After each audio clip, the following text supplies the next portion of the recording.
Greetings, fellow Waterdavians, and welcome back to Castle Mac's presentation. Y'all were not ready. This is what I do every time we start. You just don't look. Oh, okay. She's always just grooming me. Eat out of each other's hair. Yeah. They're picking little nits and things. I got you. I'm ready. Okay. Welcome back to Castle Mac's presentation of Waterdeep Dragon Heist. Hoist. Tonight, with costumes. With old Greg. And old Greg. Costumes and also old Greg. We get some Baileys out of a shoe. Let me fix that. We've got Whistler's horns or Oh. No. yeah. Sorry, you can cut me out for this one. There we go. A little glimpse behind the scenes there for everybody. Walls. Okay, wow.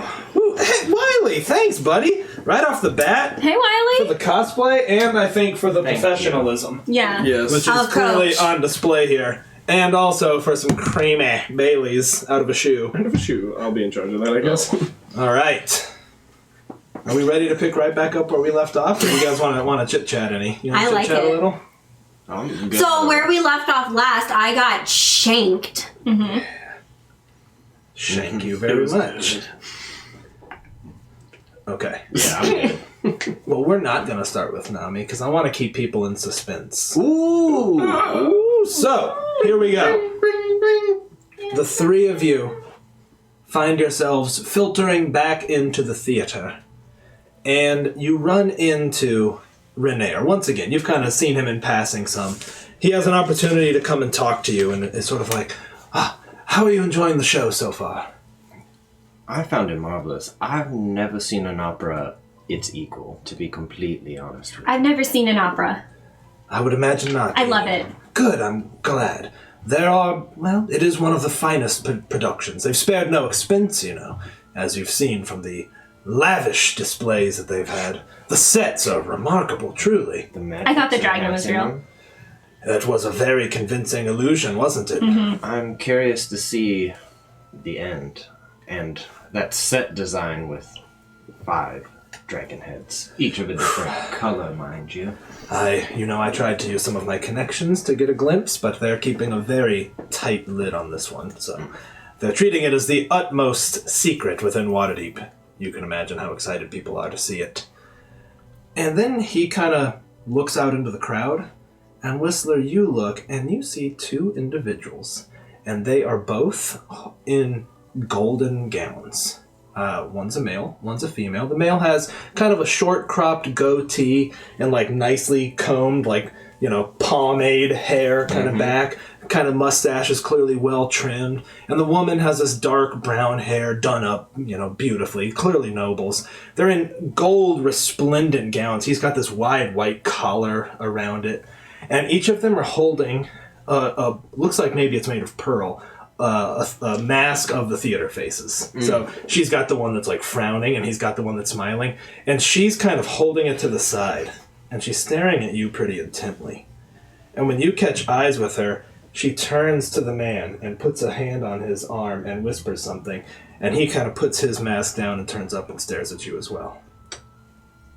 They're across the room. It's there's a lot of people going on, and the lights are now flashing to take your seats. So I've now turned around. Rainier's at my back, and I'm looking at them. Yes. And they are both kind of staring at you. Neither of them makes any other facial expression. They're just sort of... And, you saw her kind of say something to him, and he kind of brought his mask down, and they're both just making eye contact with you. The lights are flashing as in, we need to immediately take our seats. More or less. Or very shortly. Okay. I guess at that point, then, I will do the large bow, foot back, and come back up. They sort of look at each other and smile a little bit and put their masks up to their faces and turn like they're going to take their seats. I'll reach back and grab Rainier's wrist, maybe, in a gentle way. Yeah. Do the kind of pull in and be like... Yeah, he leans in, kind of puts his ear near yours. Yeah. My sweet Rainier, would you mind telling me who those 2 were? This is a strange couple, and I don't know them well, but that's the Castellanters. Victoro and Amalia. strange history, really. They were nobles and lost their entire fortune. Ostracized out of nobility. Sad when that happens, of course, but this isn't a charity. They were essentially squeezed out of Waterdeep, disappeared for some time. Showed back up some years later, had amassed a fresh fortune, rebought most of their old holdings, including their manor, rebought many of their possessions, and are now back on the scene, have been for about 2 years now. Strange people, really. I've only met them in passing, cocktail parties and the like. Mostly keep to themselves. Have an air about them, I suppose. My father didn't like them, I know that much. I'm sure your father's a great judge of character. I like to think so. Many people could earn that fortune back in any way that's, well, above board, how shall we say. Well, the rumor is that it was a long-lost relative, an Amn or some such, that was able to get them back on their feet, but I wouldn't know. That's probably easy to say for those who don't know the laws of Amn. Knowing maybe other things about it, but he won't further elaborate. But in any case, thank you so much, Rainier. Excuse me, Lord Neverend. He's like, kind of puts a hand on your arm, and is just kind of like, we can dismiss with those pleasantries. Anyways, enjoy the show. It sounds like they're eager to get us back in, and you can start to hear the orchestra swelling again. How long has Nami been gone at this point? At this point, it's about 2 minutes. In fact, in the timeline, she's just now getting there. Alright, This was sort of... So we cut right back to you, Nami. But in fact, we're not cutting to you in an alley. We're cutting to you on a ship. This is a memory. And you recall your captain, and you're sitting with her on the bow. You can hear people kind of yelling behind you. The sails are full, and you can hear them fluttering. Just that lurching, groaning of the ship, straining against full sail. You can feel the ship cutting through the waves. And in some small way, you feel somewhat powerful, even though the ship is really doing all the work. You just feel like you collectively are mastering nature right now. And your captain, she's got her hands behind her back. She kind of chuckles a little bit to herself, and she's like, well, do you think you'll be captain someday of your own boat? Maybe. Like to hope so. I think you'd make a good captain. You have a natural way with people, I think, and a natural curiosity that'll make sure you're always growing. I'm quite proud of you, really, to see the way you've grown in such a way. And of course, there's no better... what do they call the people who work on the ropes? There's a name for it. Riggers. Sure. There's no finer rigor on the ship. You could navigate, I think, even under the worst of conditions. Truly, you've shown a penchant for this life, if it's the life you choose. Well, it's the only life I know. Not that I chose it, but I sure like it. Maybe it chose you in some small way, but know this, Nami. As the captain, watch out for knives in the dark. And then we cut back to you looking down. A dagger pulled out of your stomach, blood starting to pool between your fingers. And you see this assassin looking at you. A grin flashes across her face as you look down at her bloody knife. Raven, you will lose right now 7 hit points. And I need you to roll initiative.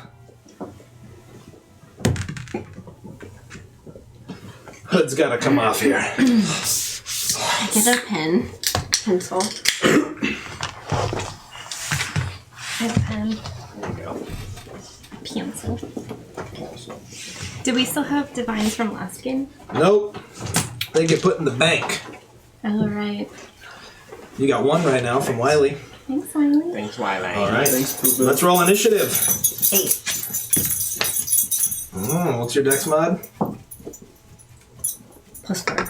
All right, you get to go first. But you can look down, and blood is pooling in your fingers, and this assassin is kind of staring at you, and she's grinning. It's your turn. Maisie's hype. Yeah, Maisie. Dog is hype. Worried.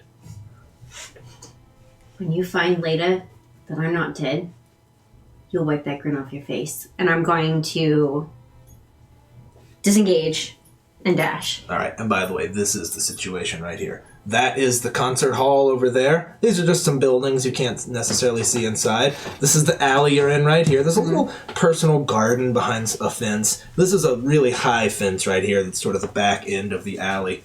You can smell some dumpsters maybe over here. There's maybe a small restaurant, and that is the main street right there. There are some people out. Not many, but there are some people around. I'm going to go to the main street. Okay, all right. So you disengage and dash.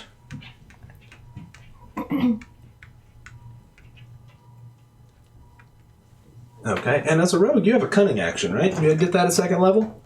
Mm-hmm. So you can actually do the disengage action and move and dash. Okay, so that's what you did. Yeah. Got it. You hear behind you the footfalls, and you look back, just glance back, and you can see her raising a crossbow that she's kind of pulled from behind her, and she winks at you. Oof. She whiffs. Not. Just and you hear it clink on the stone on the other side. But Nami, you kind of lean against that wagon right there, kind of cough a little bit. Suddenly the wound feels like it's burning. It's your turn. Nami, you look around and you do see a handful of people. You don't see any guards necessarily, but you do see some people. I mean, a couple of people kind of look up at you as you kind of come out and lean against it, and they're just like What going is the other way. This right here. That is just the road. street. That's the road. It's kind of Main just road. muddy. It is paved, but I figure that's a good way to identify where it is. It's got wagon tracks kind of covered in mud. Could I make it inside these doors with a dash?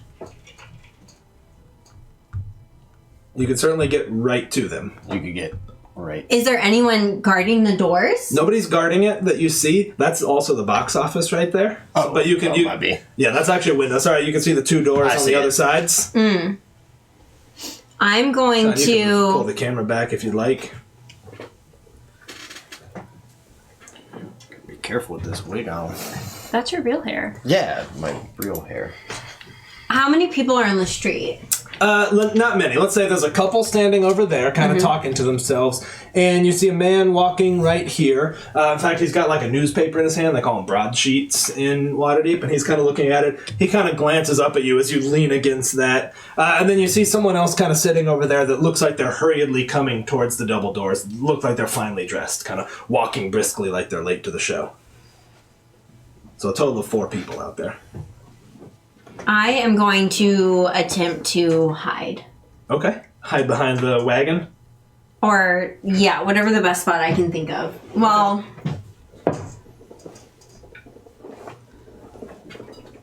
I don't know if necessarily behind the wagon, but I think I want to try to... There's not enough people to really, get lost in between. Definitely not a crowd out. It is a little late. I mean, it's like 8 o'clock at this point, so... Is it people dark? It's dark, yeah.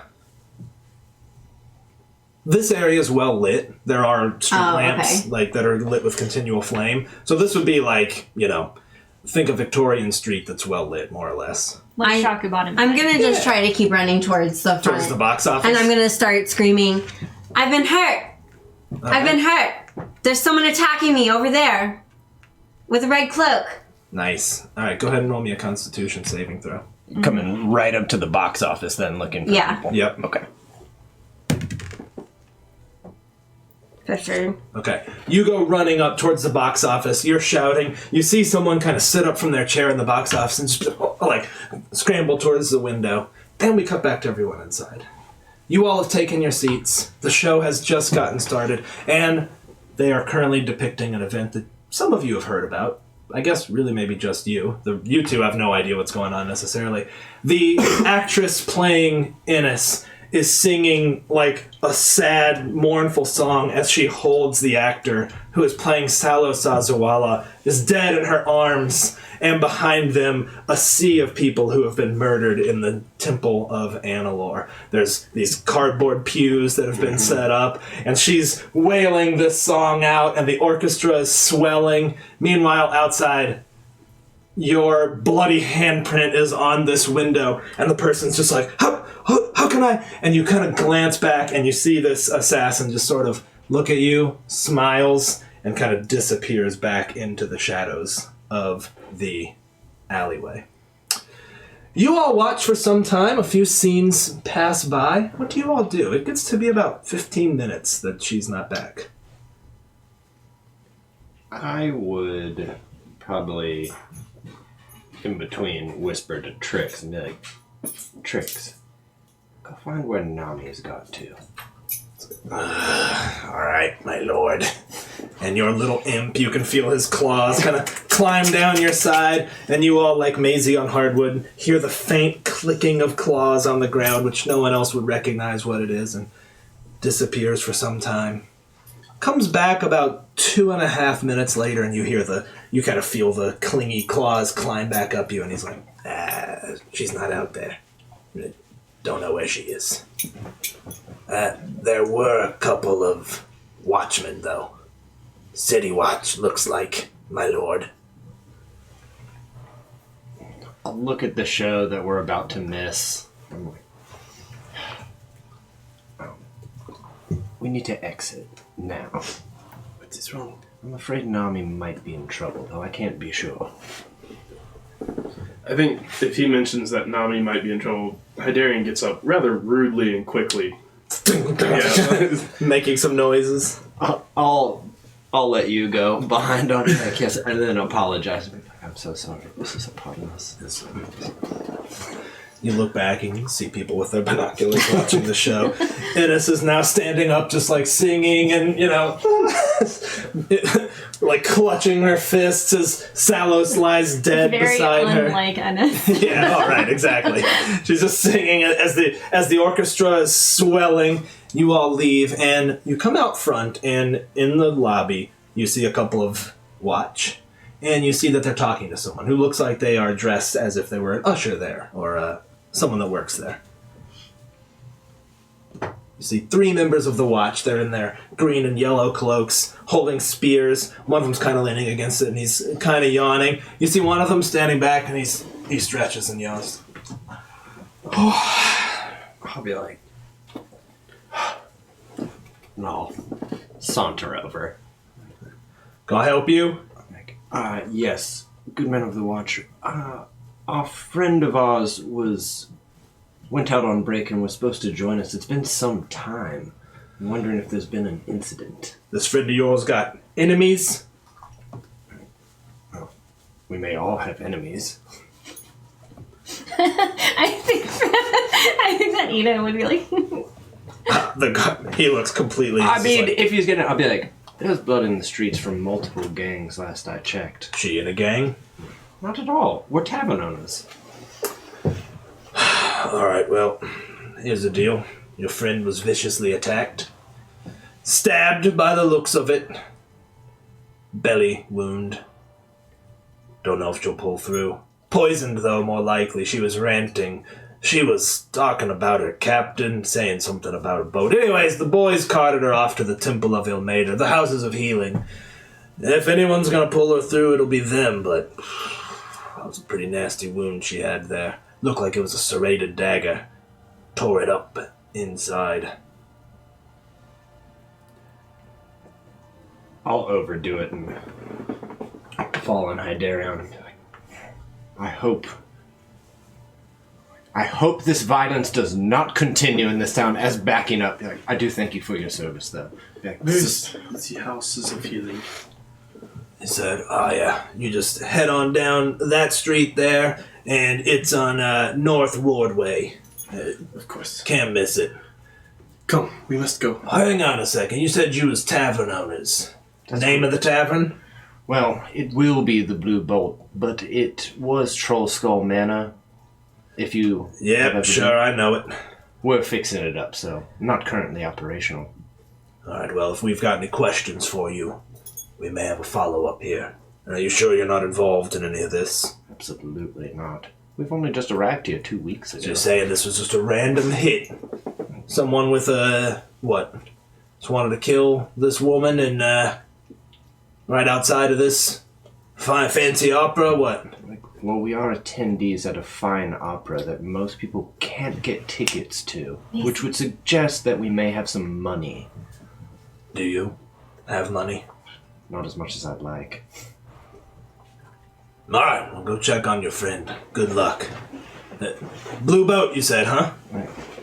We do, when we have an opening, we do plan on having a God's Drink free night as a thank you.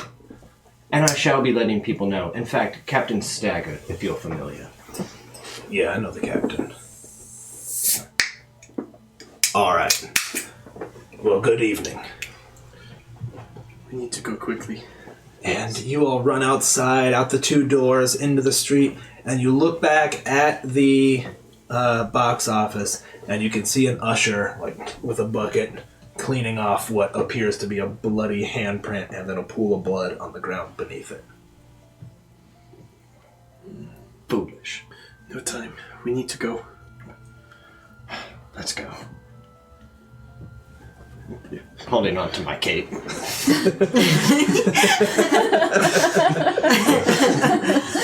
my god.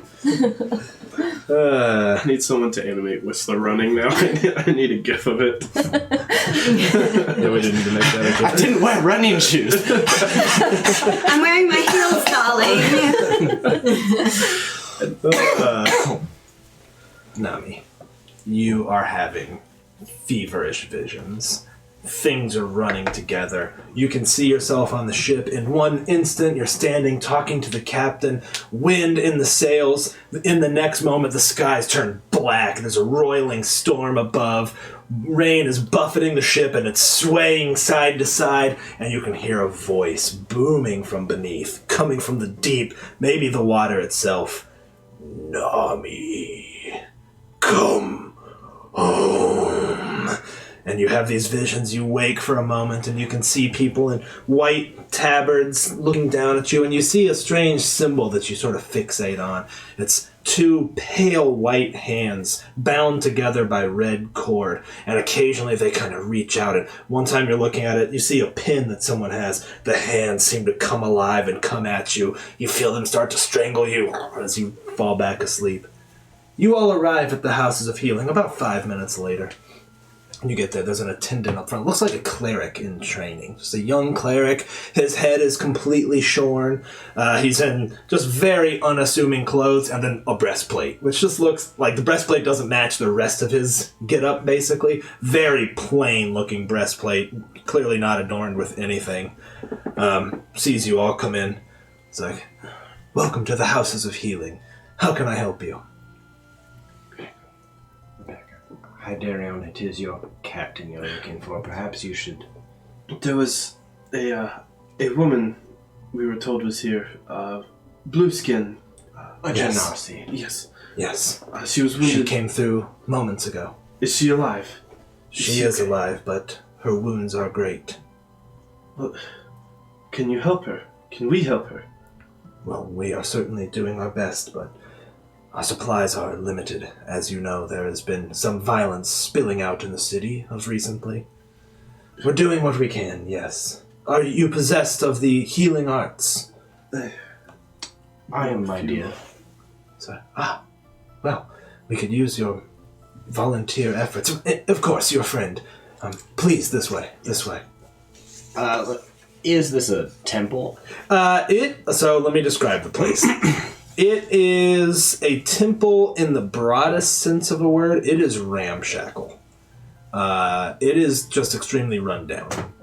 Looks like it was probably fine at one time, but the foundation, you see cracks and, parts of the ceiling have collapsed. You see stains on the ceiling where it's water damage and the like. You also, as he's talking, hear in the distance coughing and wailing.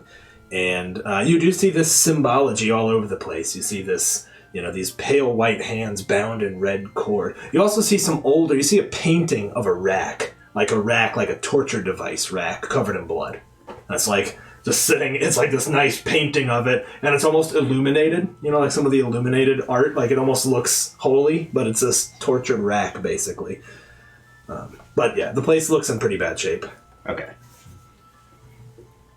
Well, yeah, I guess at that, if it's still a holy place, I'd be like, Trix, why don't you wait outside, no matter how much it may look like home? I think that's a good idea, my liege. And you feel his little imp claws climb down you, and again you hear the claws on the floor. Yeah, when I cross the threshold, I'll have the familiar. Deep gulp. Yeah, you kind of... And you come through these, and you can now see these beds just lined up, and people are... They're sick, right? And the place is ramshackle. And you see these, what are essentially nurses, and, men and women of all backgrounds. You see some dwarves, some humans. They're all sort of going around tending to people. You see them with wet cloths on foreheads and kind of tending to the sick. And in one of the beds, you see Nami, and she's squirming. She's like, and like talking in a language you don't understand. In fact, she starts speaking. You speak Abyssal, right? Or Deep Speech? One of those? Primordial. She starts like rambling in Primordial. Do any of you speak Primordial? Mm-hmm. All right. She's talking about the deep. And she's just like, the deep, it comes, the deep is coming, it's coming. And she's just ranting and raving, and you can see that she's just sweating, and her sheets are covered in sweat. And you come over there, and you see an attendant kind of rush over to her and sit down, and she's, shh, it's okay, rubbing a wet washcloth across Nami's forehead. Have you tried healing through magical means? Oh, we should be so lucky. Most of the healers now spend all their time... Oh, I shouldn't speak ill of anyone. Forgive me, never mind. Then... please step away. If you don't mind, then. I mean, she takes offense to, like, step away. She's like... I mean, he doesn't mean what he says. He's a far traveler as she. She's like, I've got plenty of other patients to attend to. And kind of steps away, like, a little put off. Great, now I'm gonna die because of... My people teach ourselves healing to use in the field through magical means every once in a while. And then I think he would attempt to cast Cure Wounds on her. Okay. Her wounds seal up, but her fever doesn't seem to break. Cure Wounds does not cure poisons. Yeah. But, yeah, I mean, you kind of, I don't know, describe me how you do it. How do you apply it? I think he actually almost, like, reaches into the wound and then just draws his hand out as it slowly heals. All right, and you do see this nasty just cut on her stomach, and you see it heal up, but the flesh around it is still kind of this black and purpley color. She does seem to stop ranting for a second and kind of grabs your arm, and her eyes kind of flutter in her head. But that's it.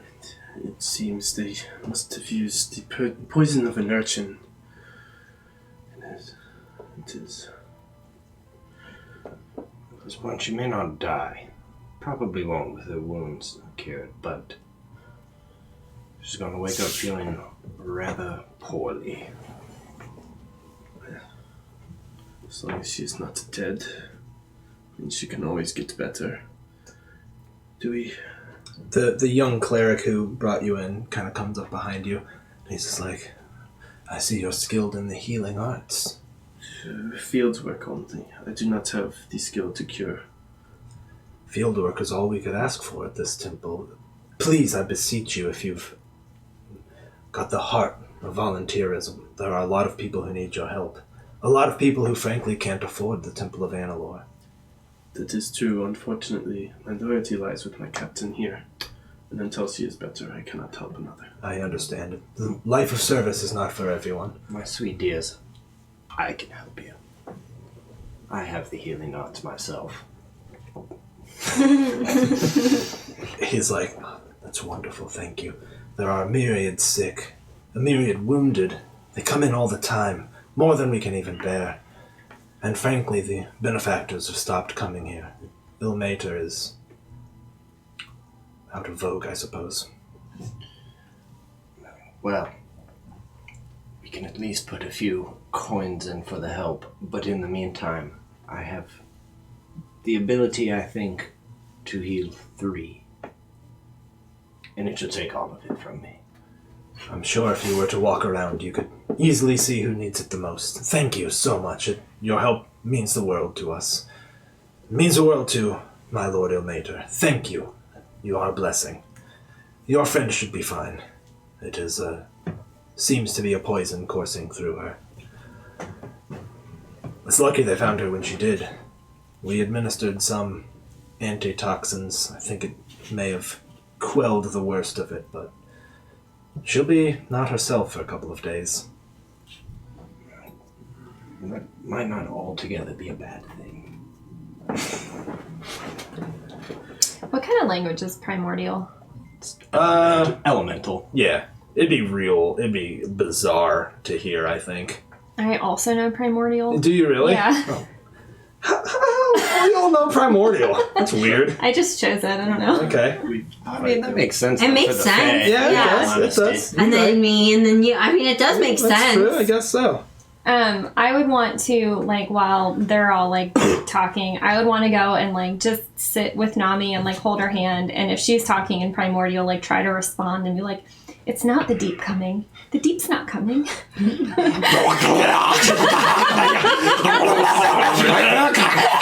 Just the soothing words of primordial. Yeah. Sweep her hair back. Yeah. But, like, Enid wouldn't know. I know, I love it. Like, she though. wouldn't know any better. Sing a lullaby and then Try, just try. I'm not going to.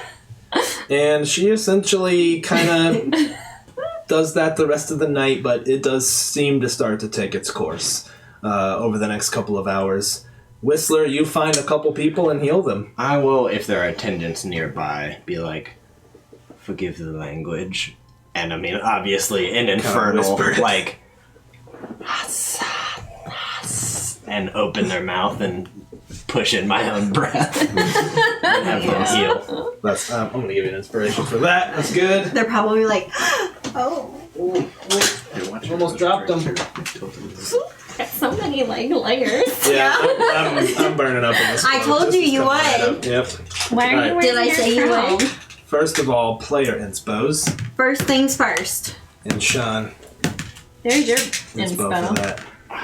Inspo video. Inspo video. This is coming off now. That's No, no. Yeah. We're all suffering. No, you no, can no, suffer. no, no, no. I'll put it on my lap because I'm cold. Perfect. There you go. Thanks. It's So sweaty. freeing. I'm not cold anymore. Long Freeing. hair is beautiful. Okay. Very beautiful. Sean, I think, does look the most beautiful out of all of us. It's definitely me. All right. It's definitely not Coach. My man looks like old Greg. You two look incredible. My man drinking Bailey's out of a shoe over here when you're not looking. It's just what we learned in the field. Creamy. All right. Oh, I'm sorry. The first one, it's a young-looking half-orc man, and you breathe the life. You kind of push past his tusks protruding from the bottom. He's and he looks up at you, and he's like, "Where am I?" Like, you are in the house of Ilmater, a house of healing. Though I don't work here. He's just like, "Oh, where's my sword?" And he's like pulling himself up. Oh, I mean, you can see bandages around his around his like torso that are just covered in blood. I'll put my hand on his chest and be like, shh, shh, shh, shh, shh, shh, shh. Be like, my beautiful brute. Be like, your sword, I'm sure, is here. If not, you'll have to acquire another one. But the house of the healing is safe. You should heal your wounds. Look around and be like, then you can take your revenge. He's just like, like some spittle kind of comes out. I have to leave. I have to leave. I have to leave here. Eyes everywhere. Eyes everywhere. Okay. Oh, Graham, be like, are you worried about Xanathar? He kind of looks at you. He's like, they're everywhere. They're watching this place. They are everywhere. Thank you. I have to leave. And at this point, one of the attendants is like, oh, I see you're feeling better. Like, just comes over and he's like, no time. And he puts his hand on the forehead of this dwarf and kind of pushes him away and kind of comes trailing out. Like the blanket, the linen is just like trailing behind him as he's pushing. And like another attendant comes over and he's kind of pushing out of the way. Be like, half-orcs never cease to amaze. And they're sort of like, and he pushes out and heads towards the exit. Yeah, I mean, I guess under my thought, like, I wish you sweet revenge. Is Nami, like, somewhat stabilized now? Or is More or she less, yeah. She's still clearly not, like, feeling well. Yeah, she's not well. So I think if she she's like going settles, to live. if she like settles down, like, and you know, it just has a fever but isn't like ranting or anything, I would want to go around to like some of the other people that were like not conscious, Yeah. but not dead, and just go and like be like one of those like people that volunteer at hospitals to just like tell nice stories to the old patients. Yeah, just hold somebody's hand. Yeah, and just like, I'm Enid, I'm here from the Fae. Have you ever heard of the Fae? Okay, let's see. You come up on a... Roll me a d12. 7. 7. All right, you come upon an elf that is pretty unfamiliar to you, in fact.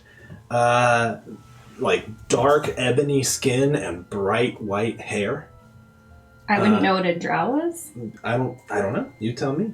I'm not sure the drow are in the Feywild necessarily. Shatter Kai, sure, but I'm not sure that you would know what a drow is. You tell me. You can decide if you know what a drow is. I'm cool either way. I probably have heard of them, but like wouldn't make the connection. Yeah. Nice. But- It's probably something like I studied, but Yeah. I was terrible at that. Like when you so. see a celebrity in real life and you're like, that's not Yeah. Tom Hardy. Sometimes you know. And just... You come over and he's laying there, kind of looks up at you. You start speaking to him? Mhm. What do you say? It's a he. Yeah. Okay.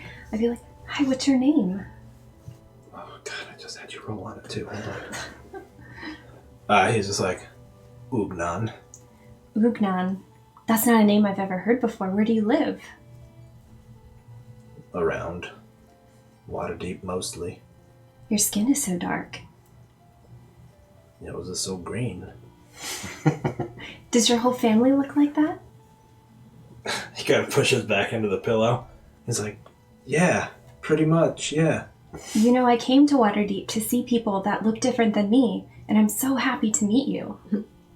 He's like, well, I guess here's a pretty good place to find people who are different than you. Turns out everyone bleeds about the same.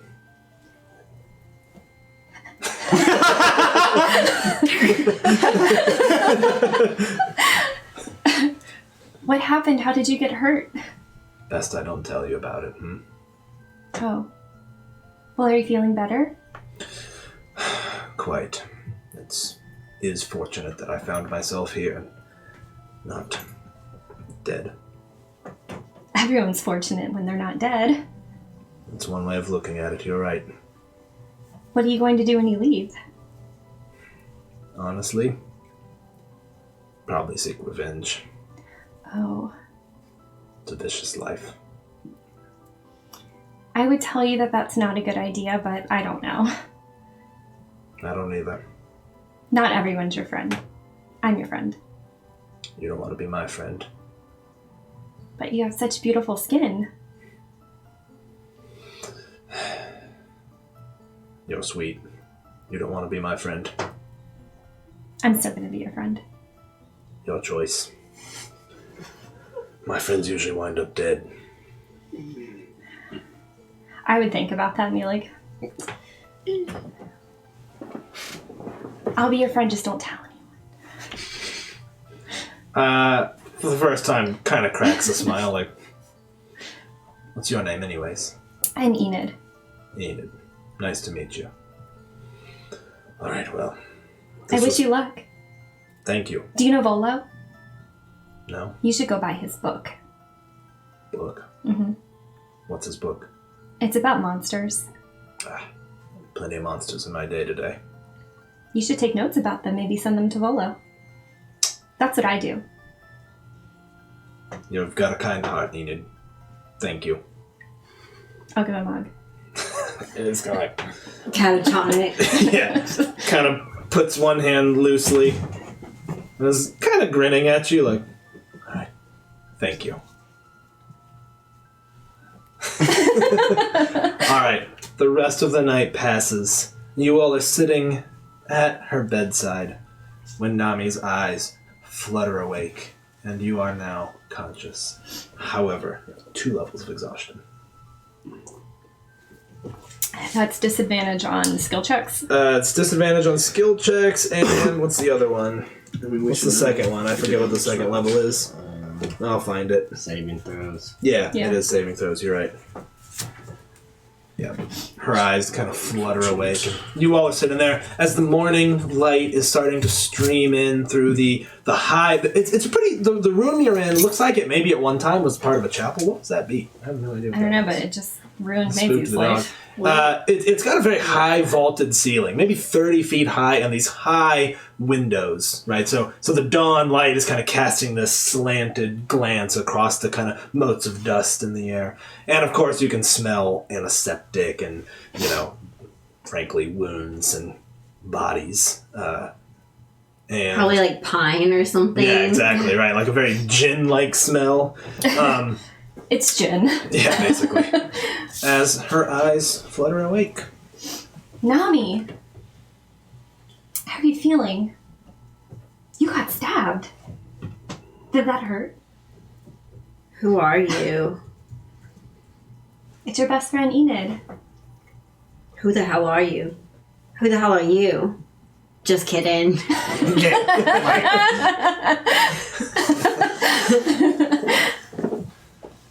I see the captain is back. For now. Are you hungry? In a way, yeah. What happened, Captain?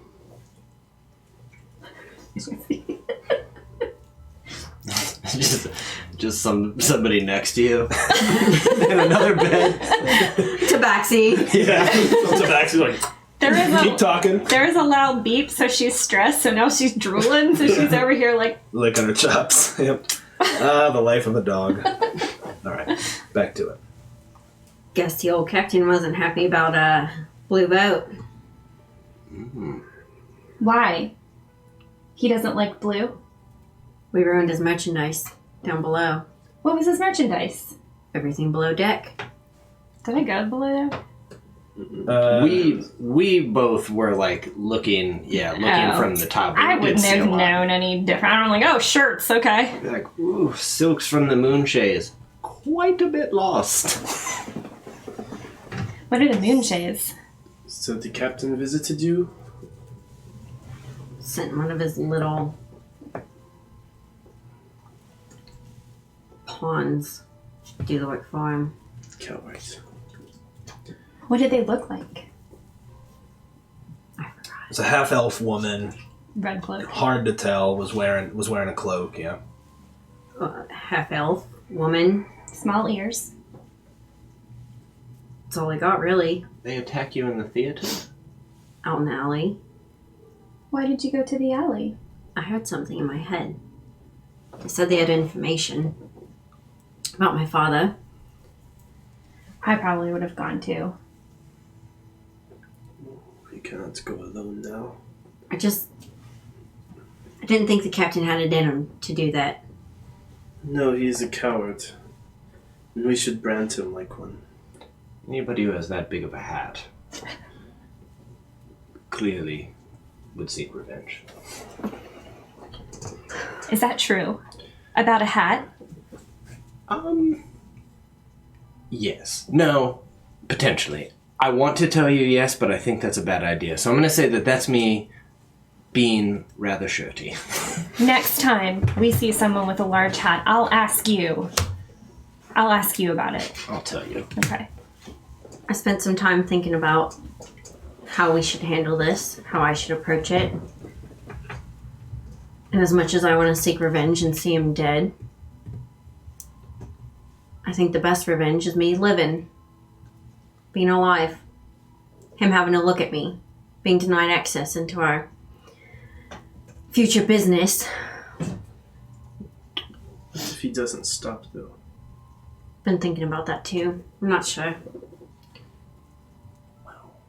You do have a friend in a lovely half-orc who works for the Zentarin. I'm sure that they would love to get their hands on shipments. No direct involvement from your part, but he would stand to lose a significant amount. And we're plausible deniability. How would he get the message to stop messing with me, though? We can cross that bridge when we come to it. Could have carve the Triton rune for traitor into the boat. I think they would all definitely know who did that, my friend. It would make it very hard to sail. Sailors are a superstitious bunch. Ooh, are you suggesting doing it under the water? I'm just saying. If bad things start to befall a ship, sailors stop sailing with that captain. Mm. If he is branded a traitor in the waters. I'm loving all of this. But you're right. You have your life. We have a bar. And jobs. We just have to be careful is all. If it were 2 weeks ago, I wouldn't care as much, but trying to turn a new leaf, abide by the law as much as I can, and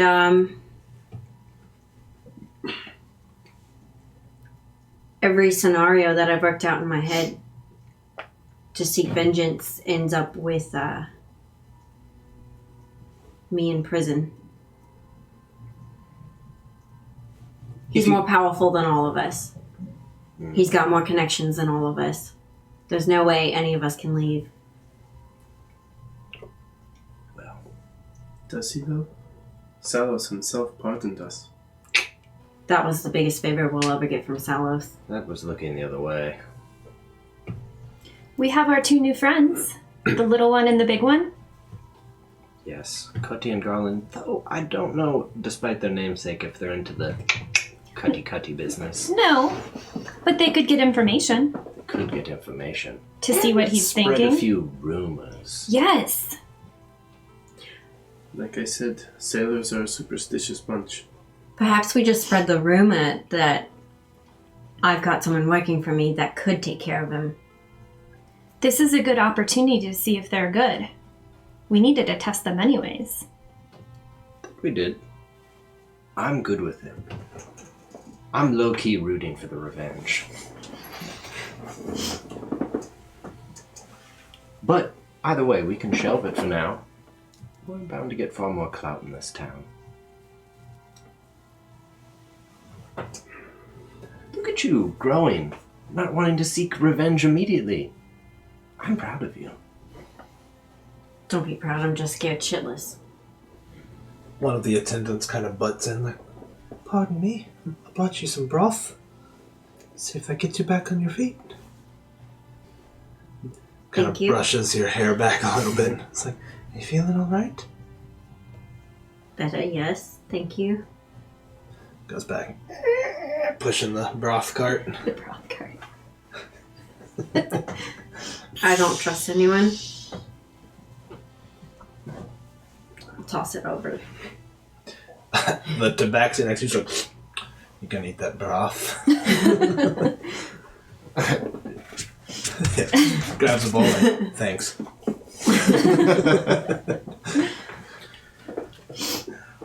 Unfortunately, we did miss our medium.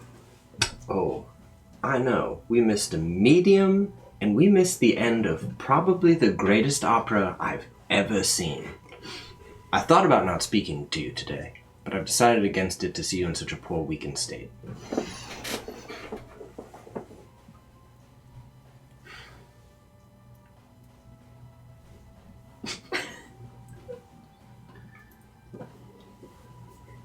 Regardless, the antics. There you go. Should be more liberal with these. We should go back and see the medium and ask if she would come again tonight. Going to have to pay her more. Well, Nami is. Fortunately, we do have our lives. I'm all out of money. I got robbed too. Don't. Robbed of my friendship. Don't say that. It stings for you. Please, go back to your opera. It's over now! I've missed the end of the show! What a shame. It's like we don't even know what happens at the end. It's the set design. I It's actually- all of it. The musical arrangements. I don't know what happens at the end. That's true, you don't. In either case, probably pushing sweat off, I would like to exit this establishment. I think I'm catching something.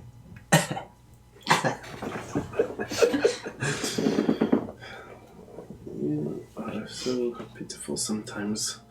Let's go.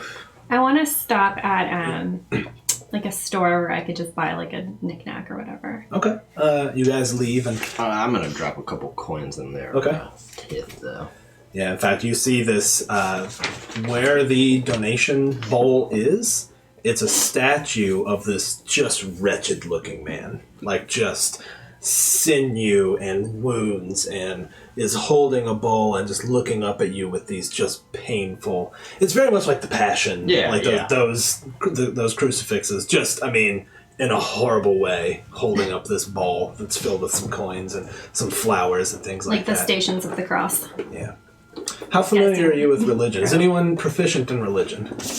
I don't remember if I Alright. am, Yes. but Yeah, but I don't think here. I Not don't think here. you're familiar. what about the bard stuff though, where I just get like half the proficiency? I mean, you're definitely like, you're somewhat familiar with kind of the triumvirate of Ilmater, Tyr, and Torm. I don't need to know. I'll drop them in and be like, look at it again, be like, aren't we all?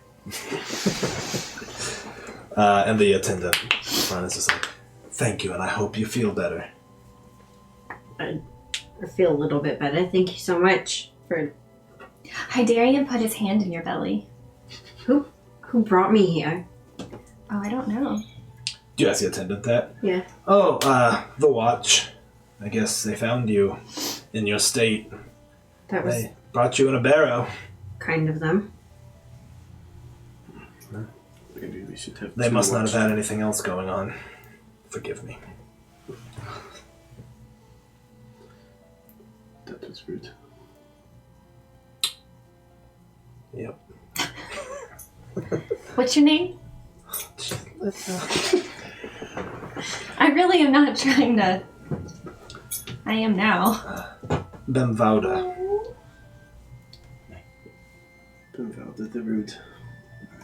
Well, Good day to you, sir. Bemvauda the pragmatist, and I'm not a sir, I'm a madam. We will.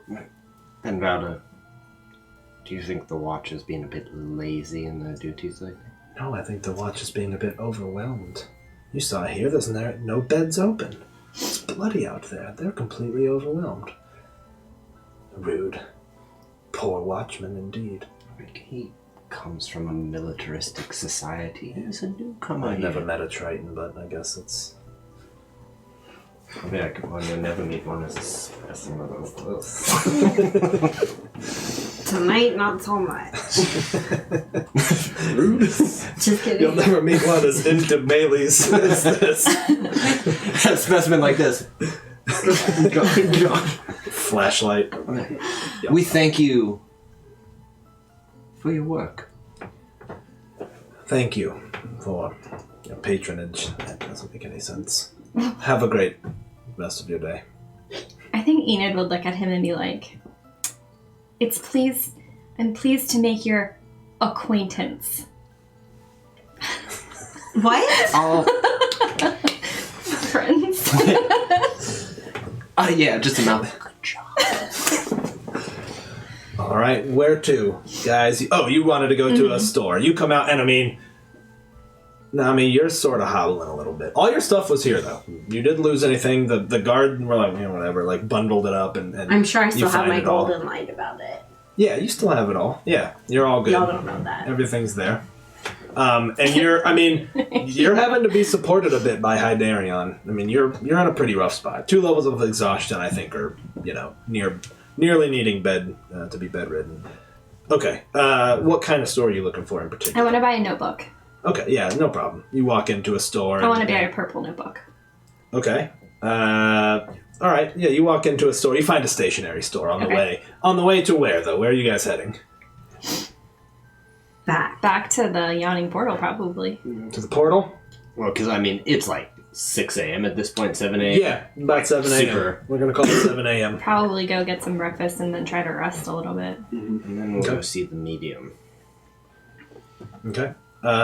So on the way, yeah, you find a store that sells stationery. Okay. And there's a purple notebook. We can roleplay that encounter if you'd like to, but there's no real reason to. No, I want to buy a purple notebook, and I want to buy just something to write in it with. Like Okay. a notebook that's small enough for me to carry, and like a pen or like a. Yeah, I mean, you'd have to buy like ink. You have to buy an ounce of Can ink. I buy like a pencil, like a charcoal? Yeah, you can buy a charcoal pencil. Just something no to write problem. with. Okay, just 1 gold piece. Okay. It wouldn't quite be that much, It but just I don't for think ease. we're I got it. tracking anything lower than a gold piece. Yeah, you find a notebook, no problem. And you all arrive at the Yawning Portal. It is completely empty, except for 1 or 2 clear drunks who are sleeping off the previous evening, just faces down on the table. And it is, oh my gosh, what's her name? Shaylee. Shaylee's there, and she kind of looks up. She's like, my favorite sailors? Blue folk. Green. Let's see, what was her accent? I think She was Irish. Yeah, you're right. Oh, it's my favorite blue folk. Green. And our favorite daytime barkeep. She kind of smiles. It's like, you're out early. It has been quite an evening. You're not looking so good. Nami, is it? Food poisoning from another establishment. It's hard to say. Not from here. You can be sure of that. I've got fresh stew on if anyone's hungry. I could fry up some eggs if you'd want some breakfast instead. All of that sounds absolutely amazing. All right, I'll get right to it. Thank you, Shaylee. She goes back in the back, and you can hear her striking a flint and steel. Actually, there's probably a fire already going. So, anyways, what do you all want to do? You're back at the Yawning Portal. You see 2 people here, a dwarf woman and a human male, both of them just dead asleep on their tables. In my new purple notebook, I want to go about halfway through and fold the page to like section off into 2. Mhm. So the first page, I'm going to write friends, and then I'm going to start listing the people that are my friends. Okay, So awesome. number 1 would be Whistler, number Nice. 2 Nami, number 3 Volo. Sweet. No, Hydarian! Hydarian's number 4. Hydarian's below Volo. I'm not sorry. Aww. Man. And then Volo / Hydarian Well- question mark. I would just start thinking like, I'm making all these friends. It's just I don't want to forget. And sometimes when you're friends with someone, then they do something and then they're not your friend anymore, so you can cross them out. Just easy to keep track of. All right. I dig that. Zoblob, obviously, on the friend side. Yep. My Am drow I friend. above or below him? You're above him. And you start writing in your notebook. What do the rest of you do? I think Hydarian would help Nami to a seat and kind of sit down next to her. Okay. I'd just be staring him in the eyes, like contemplating pretty much our knowing stare of like, what the hell am I even supposed to do? Mhm. A few minutes later, Shaylee comes out with a tray full of 4 plates of eggs and bacon and some delicious breakfast. She's like, all right, that'll make you right as rain. Here you are, Whistler. Nami, can I get you anything, dear? Something And some to you. to dear. drink. Do you have tea? So, oh, She would like tea. Something hot. I can brew up a tea. Hot toddy. Bit of the best of both. It's like, all right, see what I can do. Is that kind of tea?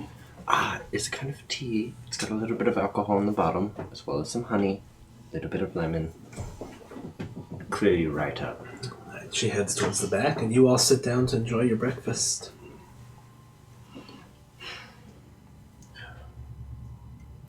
So how do I go about not getting stabbed again?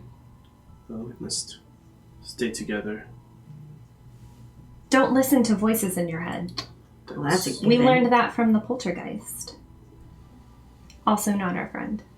I don't know his name though. Also understanding that any information about your father is immaterial. I doubt they'll use that one again. True. I could be poisoned, stabbed in my sleep, You're already poisoned and shot shot. while we're out in the middle of the street. Well, hopefully not I that. doubt that. Plus, if we're moving into Troll Skull, we should have a bit of some protections. Not limited to, but including a ghost. This is true. Eventually, we may be able to, I don't know, reinforce the doors just in case, especially to our personal rooms. Enid would have written the poltergeist under not friends, but after he said that, I would have crossed it out and like put a question mark. Probably not going away on your own. Into an alley at an inopportune time would be where I would start, if it was me. But I've been nearly stabbed in so many alleys it's ridiculous. So, who am I to judge? I've not been stabbed in an alley. We don't have many alleys underwater. I've never been stabbed. Consider yourself lucky. That's true, you haven't. I don't want to be, so... Oh no, it's You excruciating. don't want the old Waterdeep welcome? Is that what it's called? I quite like that. You've never heard it before? No, I haven't. Don't quite know you're in Waterdeep until you've been resurrected. No, thank you. True enough. You were dead, nearly dead, also nearly dead. It sounds like you're next. No, I was just thinking, where would you all be without me? We all have to have our time. I am impressed, however, Nami, that you do not want to take out revenge on our old captain. We both know we are capable of it. While Darren's looking at her, I'll give her a wink and a smile. I just can't stop looking at Ulrich. Just so long as it keeps his parts under the table. We should probably not go alone in most places, though, but to be quite in public. We should all recognize that our list of enemies is only going to grow. And I say this as a person who, I could honestly say, I don't think any man has more enemies than I do. You should get a notebook then. Wouldn't be able to fit, my dear. I'll keep him straight, my liege. And you all see his shoulder being kind of pinched by the claws of the imp. What's your imp's name again? Tricks. I would write Tricks under friend. To Enid's suggestion, though, it wouldn't hurt to have Cuddy and Garland go and get some information for me. For us. Me. I don't want to bring all of you into it, but... Well, we're already all in it. We are in it. Don't be foolish. Someone hurts Nami, they hurt me because we're friends. We're sisters. That's so sweet of you, Enid. I'll start crying over this too. I like that. I think we're going to go to our first break as the camera pans back. Nami kind of just crying, I think, in a reserved kind of way, or are you just letting loose? I just died, and I am like... you see Shaylee coming over like, nope, not now. Like, turns back towards the bar. You all are consoling your friend, and we're going to go on our break, and we'll be back in 10 minutes, everybody. Thank you for joining us. Hey everyone, Steven from Castle Mac here. Wanted to take a moment to play this video over the break so that we wouldn't eat up time when we come back, so that we can get right back into the role-playing that we think you're here for. Wanted to sincerely thank you for being here. It truly means the world for us, really, you guys. We're overwhelmed by the support that we receive from you all, so truly thank you. Let's get some administrative stuff out of the way. As you may or may not know, you can find us on YouTube. There's a link right down below the video. We've got all kinds of links down there. Or you can find us at youtube.com/c/CastleMac, or searching for Castle Mac will pull it up. I do my best to get all the videos up within 24 hours of their live stream, so there shouldn't be much of a delay. Usually I'm faster than that, sometimes just a little bit behind, but every back episode is there, so you can go check them out. Finally, you can find us all on Twitter. That's pretty much where we mostly hang out in the social media world. All of our Twitter handles are visible within the player tags, although we're pretty easy to find. Just do the @CastleMac and it'll fill out with the 6 of us. So give everybody a follow and let's talk D&D. It's pretty much all we want to do all the time. Another link down below you'll see is our Bandcamp. All of our music is completely original. This is done by Castleman Andrew, and he's done just a phenomenal job. You can go listen to those tracks individually at our Bandcamp link. You can also purchase the album if you'd like to show him some support. He's got more stuff in the pipe, and it's going to be just fantastic. Finally, we do have a podcast. Speaking of audio, you can find us on iTunes under Castle Mac and other places that good podcasts are found. We're a little bit behind right now, but we're going to be caught up and have all the episodes for your audio pleasure. Finally, our Discord. The link is down below. Again, this has probably been the biggest hit with us. We love it so much. Lots of people come and hang out. We've made tons of good friends, lots of new friendships forged there. It's just fantastic. It's a really good community. So we invite all of you to come join us and have a good time. A lot of times after shows, we will hang out in the Discord voice chat, so you guys can come and we can all just kind of hang out a little bit. It's a lot of fun. Finally, let's talk about Divine Inspiration. As you've probably seen by now, every 500 bits or subscription equivalent earns our players a Divine reroll. We think this is a really fun way of letting the viewers sort of act like they're the gods of the realm. They can subtly guide the actions of the players, whether it's, guiding an arrow or moving a shield over just a hair. So we really appreciate that. That is the immediate tangible benefit, but do want to talk about, what we do with those bits. We reinvest absolutely every dime we make into the stream, and you can look back at some of our older YouTube videos and see in a very short time we've come a long way.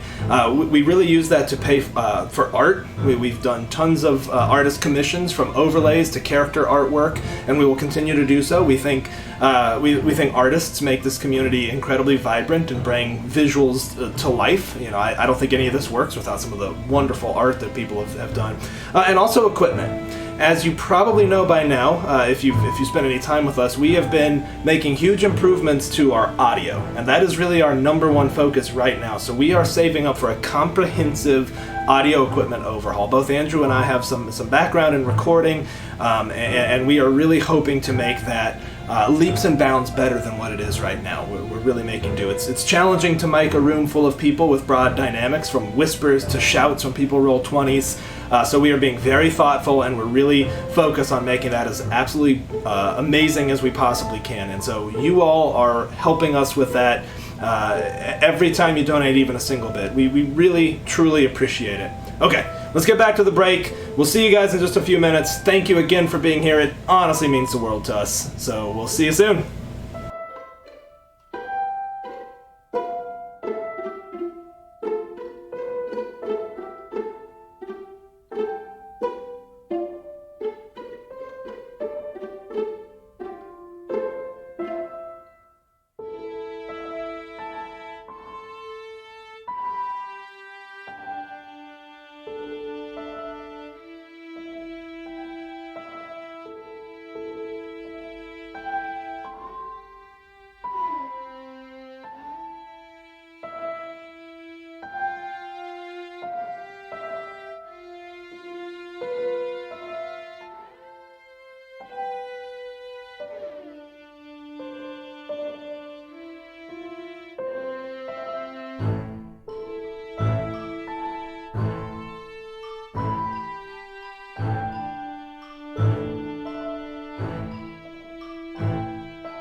Hey everybody, thanks for sticking it out through the break. It wasn't even us this time. Not even you guys. Coach, my man, how you gonna let me down? This is the side that comes back to breaks maturely and professionally. Whatever. Exactly. Alright. When last we left our heroes, Nami was crying over the fact that she had been nearly assassinated. They were very nearly successful in eliminating Nami from this world. But, with the help of her friends, she has recovered. They're back at the yawning portal, and we are jumping ahead in time for you all turn in. It was a long night. You guys get some rest throughout the day.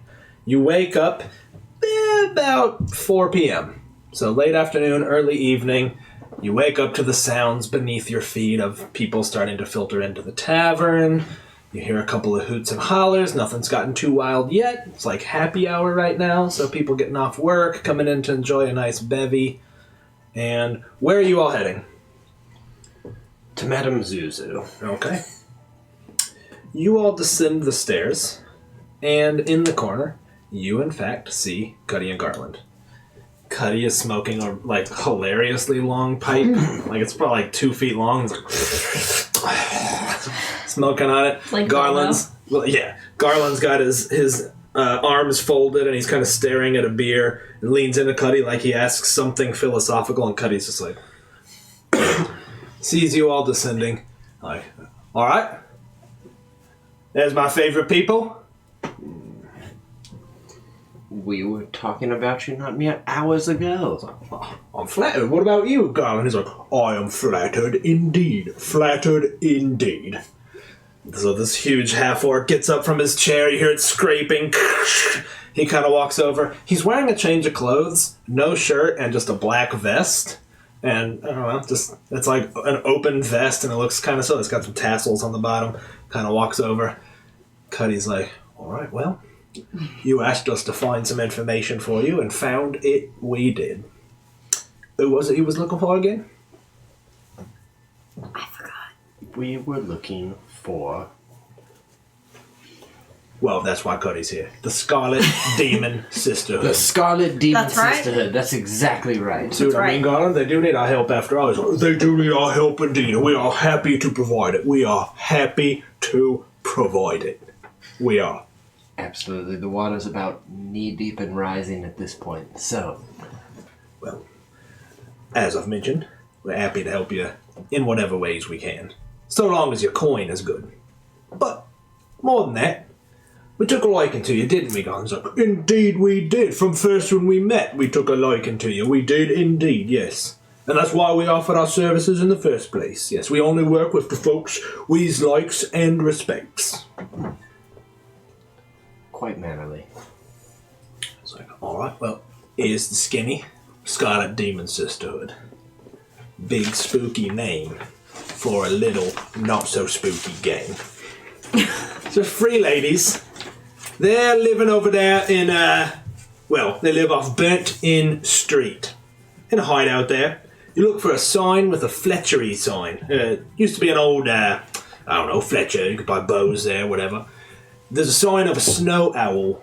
Pretty faded now, but they're holed up in the back of the shop there. The 3 of them, right? That's all we heard. Indeed we did. We think they was trying to become players in Waterdeep, but some folks just ain't got what it takes. Not like Cuddy and I, and like you alls. It's like, yeah. So, we found them. You don't even have to pay us. Until you go and see for yourselves. I don't know what accent that was, but that's okay. I'm just going to roll right through it. That's me every day. Yep. You know what's up. Well, like I said, just 3 of them. Don't seem... Well, I think they're just putting on airs, frankly. Pretty sure. About 90%. Maybe 80%. Or might go so far as 70%, just to be conservative. 70%.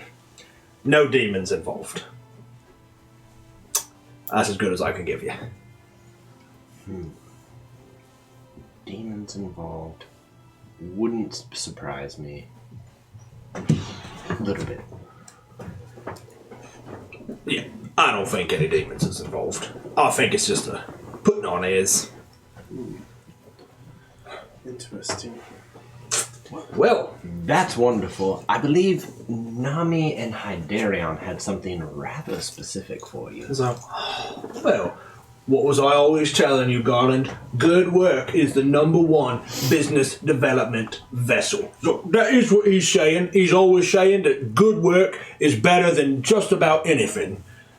Well, let's hear it then. You said you could not only gather, but potentially spread information, yes? Garland looks down at Cuddy somewhat dramatically, clearly kind of, putting on an act. And Cuddy's like, Hyderion, if I'm being completely honest with you, that is my strongest skill set. Well, you see, we have a former captain that has crossed us. Yeah. Well, What was his name again? Captain Araños. It's not as fun when you guys know him. You made the spreadsheet. He's prepared. I know. I did make you a spreadsheet. Guys, this is D&D at its most fun. When you get spreadsheets involved. I love spreadsheets. Captain Araños. I ain't heard of him, I'm afraid, but Well, we can certainly put our I ears need to the you ground. to spread the word amongst the common sailors that his ship has been cursed by the people of the water. Alright, sounds like something we can do. Now, I've got to warn you, and maybe we should warn them now. Hey, Garland, he's like, oh, indeed, I think we should. We want to always be upfront with these folks. Now, sowing rumours takes a bit more time than hearing them, translating them, and symphonizing. He means synthesizing them. So, what I'm saying is, it does require a bit more work. You see, tells him, and I think he'd kind of scratch it out. This rune was seen on his new boards of his ship. Alright. It is a symbol from the sea, meaning no clear passage and traitor. Well, alright then. If it's destroying a man's reputation you want us to do, we're absolutely on board with it. Aren't we, God? He's like, absolutely. No questions asked except, who is this fella? Can you give us any information about him so that we can get started? Not a friend. Physical descriptions. Nami, you should do the honor here. And if there's anything you want to add to this little melodrama, you might as well make it now. By the way, you got rid of one level of exhaustion. Oh, thank So you. just one now. He's my former captain. Alright. Scorned lover. Nope. Just someone who wants me Took a dead. gamble, Connor. So that is our usual clientele. Scorned lovers, absolutely. But continue, miss. And he kind of crouches down to be like eye level with you. I mean, he's like 7.5 feet tall, so. He's my former captain and he wants me dead. And, that's the motivation behind this. I know for a fact that he does some dark dealings occasionally. Nothing that would get him in enough trouble, but dark enough to where it wouldn't be unlikely that his ship could have been cursed at any moment. Alright, sounds good. We've got enough to work with, I think. Including the things he transports could be of interest to somebody, say, in a thieves guild. If that was information you wanted to pass on and glean whatever gold from it you did, that would be completely up to you. He looks up at Garland and is like, well, as it happens, that kind of information is right in our wheelhouse as well. Sowing information, symphonizing it, and disseminating it. Those are really our specialties, if I'm being completely honest with you. Nice trifecta you got going. Yep. What's a trifecta? It's 3 things. Cutty, Garland, we have met lords, ladies in this town so far, and none am I more pleased to have met than the two of you. Cuddy kind of does the long, like, that means a whole lot to me, Whistler. That means a whole lot to me, Mr. Whistler. It really does. Garland's like, indeed it does, indeed it does. Thank you very much. Well, speaking of which, there is the price. You see why I like her? She's practical. She knows we're on the same wavelength. And Garland's like, it's like our minds was connected, but not like a spell. What do you Sooner like about me? pockets. Well, they kind of look at each other like, it's how forthcoming you are. Just so friendly, isn't she, Garland? Like, oh, indeed, the friendliest, absolutely. Thank you. So, matter of price. Well, as I said, this is a bit of a longer job. It won't be our sole focus for the time being, so we're not going to charge you the full day's work, but we think a couple hours a day. Indeed, couple hours a day, and, well, there's also the expenses. So, that's right, we'll have to be drinking ales in the different taverns, with the sailors down in the sea ward. Well, Cuddy is like, all right, how about this then? Give us 2 weeks, 1 gold piece per day. That's a fair bargain. 14 gold pieces, with another 3 to cover our expenses. 17 gold pieces. How about I give you 20 up front? You make sure that it's done well. I like her. Indeed, I do. That is the kind of approach that forms a trusted partnership for the ages. We will have your backs, and we will be looking for other opportunities as you prepare to open up your tavern. We will do that for you. So, indeed, we will. Good thinking, Cuddy. Good thinking, Cuddy. Always add value. That's what I'm always telling him. He's a quick study. He's a big brute. Ain't you a big boy? He's like, oh, quit it. He's a big boy. God's like, stop it, and kind of grabs his hand. I spit up myself. I saw it. Yeah. It's like, all right, well, as I said, we'll be looking for that payment for job number 1. Just as soon as you confirm that the information was good, we know you're good for it, and if not, we know where you live. We would never consider anything like that. So I should have said that. We have a contract, boys. I wouldn't be worried. That's what I was saying. I don't know. It's like, brush it off. All right, well, I'll let y'all get on with your day. Pleasure doing business with yous. And keep your ear to the ground as you hear about that cursed ship. By the way, one more question. What's the name of the ship? It's gone a couple of different changes, but right now I believe he likes to call it the Poet's Pen. Ah, all right. Not All right. the blue boat. That's ours. That's our bar. Best not mention the blue boat. Yeah, don't.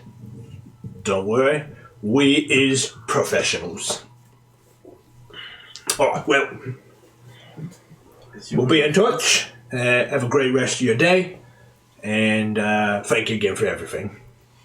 Thank you, boys. You hear them walking off, and Colin's like, why are you always hitting me like that in front of people? He's kind of leaning in. And they disappear. Right. Where to? I think we're off to the medium now. Okay.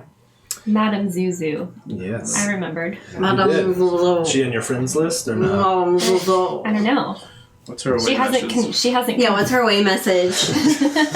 Napping. She hasn't confirmed our friendship yet. So Gotcha. All right, you all arrive at Madame Zuzu's. Knock on the door. She's from within. You're late. well, we have a good reason. Like 1,000 apologies, Madame Zuzu. You hear her shuffling towards the door, and the door kind of... It's pitch dark inside, and you can smell incense burning. See just some faint flickering of candlelight. And she's like, he's okay. Madame Zuzu knew you'd be late. Would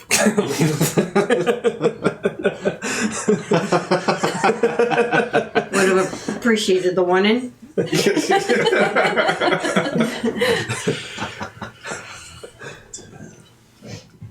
Are you prepared to speak to the dead?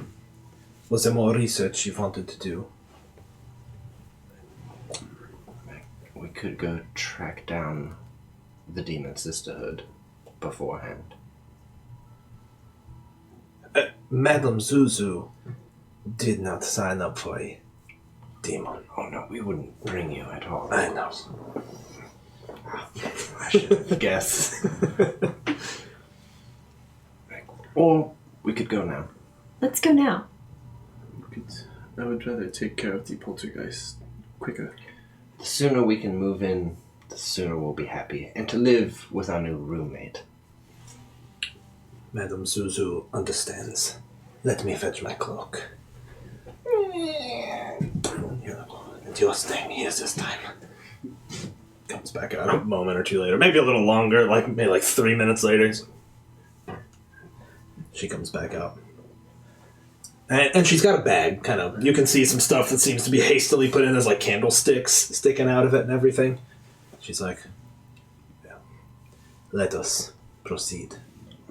Would you permit me to take your arm, to walk as if we were Lord and Lady of this city? She's like, of course. And sticks her arm out. And you are quite a sight walking down the street with a medium. I would do the same to Nami. I'd be like, Head area. sorry. Grab trick.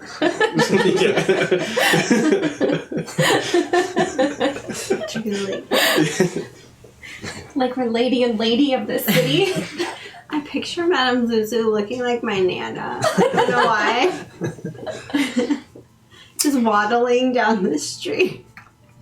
Is she wearing like a muumuu? No, I think she's wearing pretty much like a black dress with like a white, a white tunic underneath it.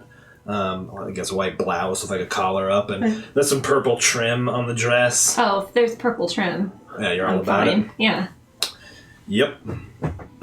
You all, shortly thereafter, I mean, it's a little bit of a walk, and it's getting into the evening now by the time you got to her place. Starting to get, it's like 6:30. Not yet dark, but overhead you hear the cry of the Griffin cavalry and look up and see a formation flying overhead. You can see the setting sun glinting off their silver armor, and feel the kind of cool breeze coming off the ocean, cooling off the evening. You all arrive at the Trollskull Manor, and you arrive just as Brickbelly's leaving, as she did say she would not be working late. She comes out, I mean, she's covered in, like, sawdust, and just generally looks incredibly disheveled. She's got a bag over her shoulder, and you can see all tool handles sticking out, just all kinds of wooden handles sticking out. And she sees you all, she's like, all right. I see you finally got yourselves a medium. I'm bloody sick of that ghost trying to put visions in my head. Not afraid of it, no. I'm just annoyed by it. A bit of good news. Turns out the pipes, they're in great shape. I don't know what happened. Looks like they was recently replaced. That'll save you a bit of coin. Maybe the poltergeist fixed them. I really doubt it. Judging by the nature of the visions he's given me. Not much for plumbing, more for corpses. But maybe an alright fella in life. Couldn't say. A blessing is a blessing. The more coin we save, the faster we'll open. Speaking of the coin, have you found any fruitful endeavors? We've got a bit of a job from one of the guilds that we should be on tomorrow. Our landlord may want to hire us. And we've got a few birds in the ears of different people. Alright, what's the pipeline looking like? Because, including the pipes, we're looking at about 1,600 gold pieces, and that's down from where it was before I dug up the floors. We're in a pretty good spot, but that's only if the coin's coming in. The coin will move faster as the days go by. The relationships had to be built first. She spits. I mean, Alright. we'll figure something out. Alright. Trust that you will. That's your job in this. Agreed.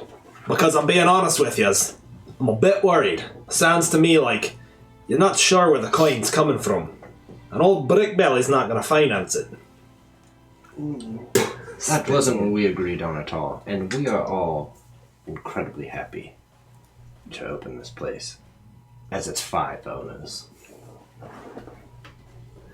Well, get rid of that ghost and we'll consider it something productive. Thank you for the work you've put in. Enjoy your night. Alright. Have a good one. Ina would be like, may I? And then tug on her little beard thing. She's like, quite. Oyster pack off. And off she goes. And Madame Zuzu kind of stands there looking at the house. She's like, well, should they proceed? I think that is best. Yes. I'm scared. I am. No longer while we have Madame Zuzu here. I'm still scared. I understand. Where did you say the energies was strongest? 3rd floor, from what we could tell, though we didn't push much past that. There's too much spare. She steps up the stairs. Is that Maisie snoring over there? Nice. She's like right behind poltergeist. you. She opens the door. It's dark inside, of course. She walks in, puts her bag down on one of the kind of... There's a table that was tossed that Brickbelly's put up. There's now various knickknacks on it, various tools of construction. There's nails and a couple of hammers laying around and stuff. She sets her bag down, opens it up, pulls out a silver censer, No, I don't know if you know what a censer is, guys. Things will like have the incense burning that priests will. I went sway. to Catholic school. Yeah, you're good on the censer. She opens it up, puts some incense in, It smells so bad. lights it up, closes it up. It's like, the rest of you, grab a candlestick, light it up. We mean you no harm, spirit.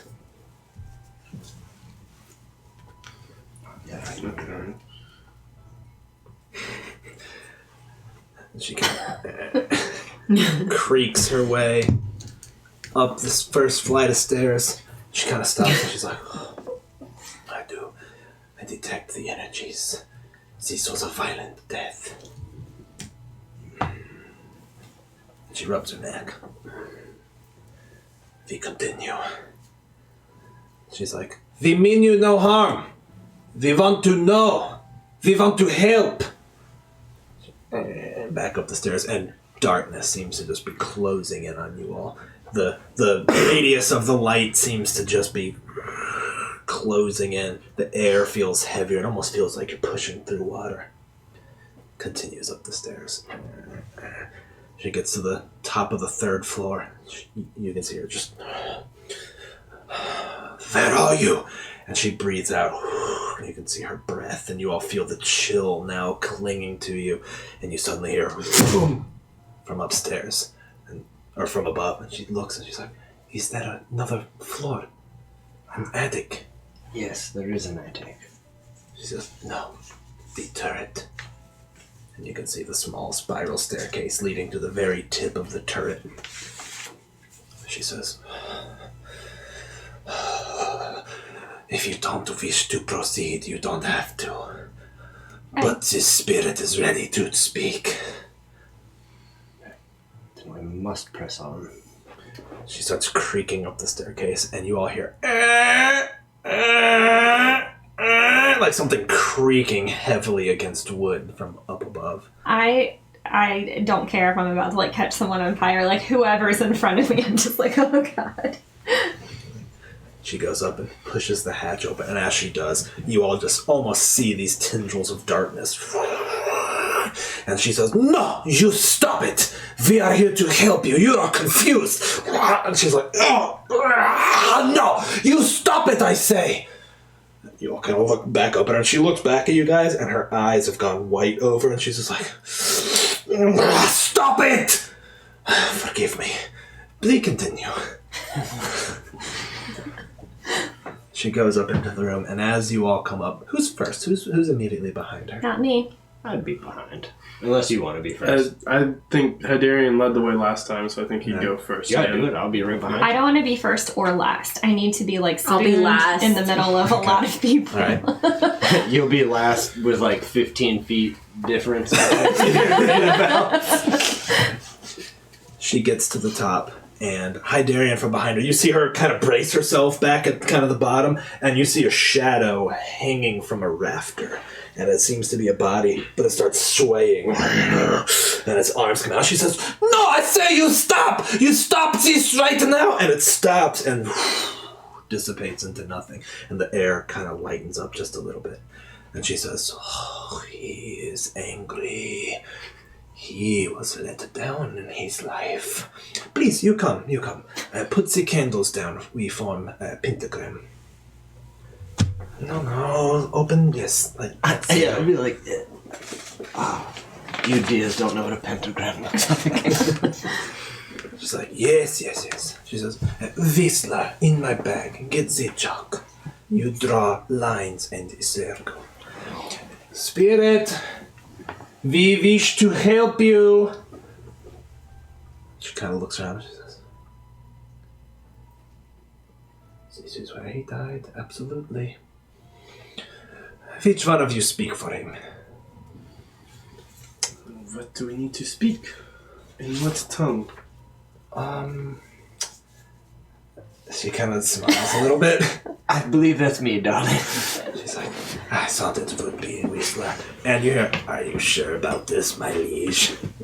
What's that to be unsure of? She sets the censer down. She says, please, everyone, sit at your candle. Cross-legged. Sits down. Pulls out some more incense, puts it in a little bowl. Lights it up, and she says, Wisla, please. Breathe. Alright, Wisla, you breathe it in. Hold it in, it kind of burns for a second, and for a second the room starts to spin. And then it's broad daylight. And you look down. You can just see your hands. You're different. You're an elf. And you guys see him sitting there, and his eyes kind of roll back in his head, but he starts touching his face, and he's touching his ears. And you are in this room. It's bright daylight, and you're looking around, and you hear feet coming up the stairs. Sounds like 2 people coming up. And the door opens, and 2 young women enter. 17, maybe 18, and they've got murder in their eyes. And you all see Whistler kind of take back, and Madame Zuzu begins. She says, yes, Whistler. What are you seeing, Whistler? Tell us. Tell us what you are seeing. I mean, I'd be like, I'm an elf. Are the young women elves as well? They are humans. Humans. Like, 2 human girls here, 17, 18 maybe. They have murder in their eyes. They mean to kill me. They mean to kill me now. Whistler, ask them what their names are. We find out. We speak to the spirit. You 2, what are your names? Let me get back to my notes, sorry. Let me pull up my spreadsheet. The first one is like, oh, come on, Sif. I'm Sanguine. And the other one's like, Phoenix. Why do you ask? And you see her reveal her hand, and she's holding a coil of rope. Wisla, stay with me. What are they saying? Sanguine and Phoenix.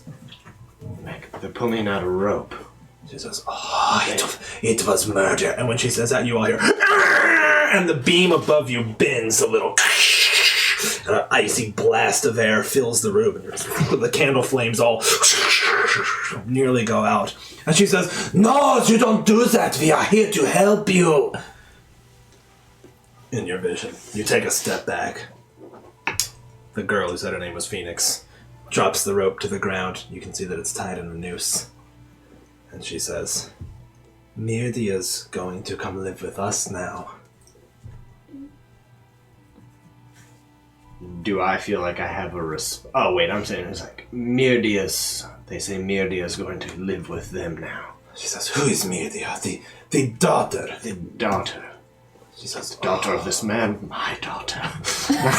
You look at your hands, memories start to flood. You all hear this voice echo. The windows shatter, or not shatter, but they just shake very violently where they are. And you see the one girl kind of start to circle around. She pulls out a pipe and comes up and just slugs you in the stomach. You all see Whistler double forward, kind of shouts in pain. She says, What are you seeing, Whistler? They hit me with a pipe.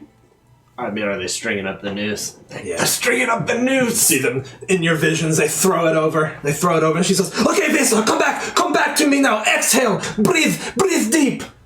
And you just, and you all see Whistler kind of slowly regain his consciousness. This man, he was murdered. By whom? By these girls. But that's the sisterhood. Could be. Could be. We were told it was 3 women. If it is Sif, still just 3 Phoenix, and Mirdia.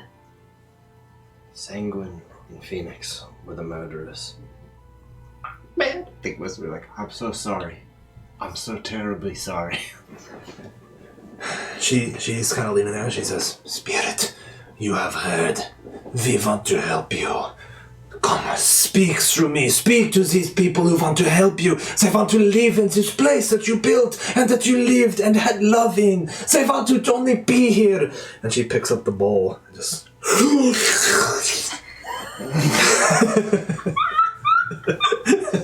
She huffs the bowl. Why'd you have to do it so hard? I don't know. She's got to get it in there. She's got to get it in.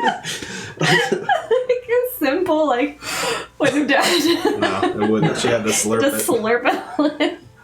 Her eyes roll back in her head, and she kind of braces herself and just... Her eyes look at you, and they don't seem to be hers. Say, what are you doing in my home? I mean to help you. You cannot help me. I am beyond help. I am stuck here, trapped here eternally. And the floorboards kind of shudder. Well, we plan to reopen the bar, so if you're stuck here eternally, perhaps we could help you be at peace. To whatever degree we could find. This place was vibrant until those girls started taking everything from me. They took my daughter. They took her and they turned her against me. They turned her against me. She believes I killed myself. I heard her here. She believed it. She did believe it. I did not. It was those girls. I did not. I would never leave her, my girl. My daughter. We might have some information of where those women are now. We could find your daughter. Bring her home, please. Bring her home. Tell her I didn't do this. I would never do that to her. I would never do that. What if we brought her so you could talk to her one more time? Oh, yes, yes. Bring her. Let me speak to her, please. Please, thank you. Thank you. This place is meant to be a house of love, a house of service to the community, not a house of sorrow as it's become. And it should be once again. We should say, we don't know what condition she's in out there. So we would do our utmost to bring her here to speak with you. But we can make no guarantees. Bring her back, please. Please. We can promise to make your house vibrant again. She just... She kind of snaps out of it and leans back a little bit. The darkness seems to lift away just a little bit. She kind of looks at you all. She's like, okay, be done. She grabs the censer. Puts it out. Well done, Madam Zuzu. She says, I know. Did you get what you were looking for with the spirit? I think he leave you alone for now. She kind of looks around. You hear me? I get that feeling. We know how to help him, I think. I think a bridge has been started. Although it will take much maintenance, I think we can help each other. We now need to come up on our end, though. Okay, we clean up. Get the candlesticks, please. Nami, wipe the chalk.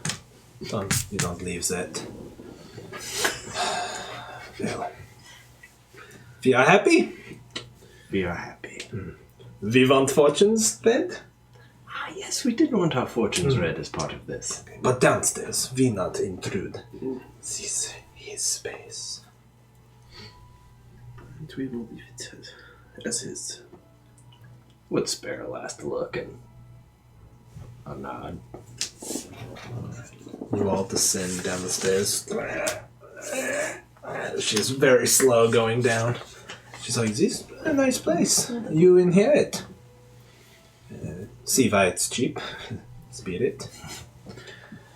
But you fix up. We hope to make it nicer in time with coin. Okay. Who want to go first? Who wants their fortune? I'll go. Perfect. Come. Put hands here.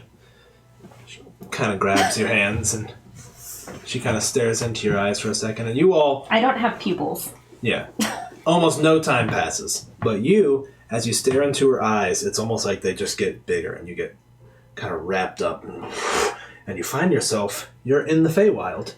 and you're looking around, and you're just like, and I mean, it feels real. And you have your current memories, like, you know what's happening, and you're just sort of like... I was just at a seance. Yeah, right, exactly. You have your complete memories, and you see that the sun is starting to set, and the sunset is colors of purple and indigo, and the streaks are going vertically. I mean, it just looks absolutely insane, of course. The plant life, again, has like that oil sheen on it. As plants blow in the breeze, the colors sort of reflect differently. And you hear a mournful tune. Sounds like a bird song. And you turn, and your father is holding a bird that looks a lot like Fala's, except it's all gray. And he looks at you, and he's like, "This one's waiting for you, Enid. It's waiting for you. It's waiting for you." And you snap back out of it. And she kind of looks at you, she's like, "A strange one." I don't know what that one means.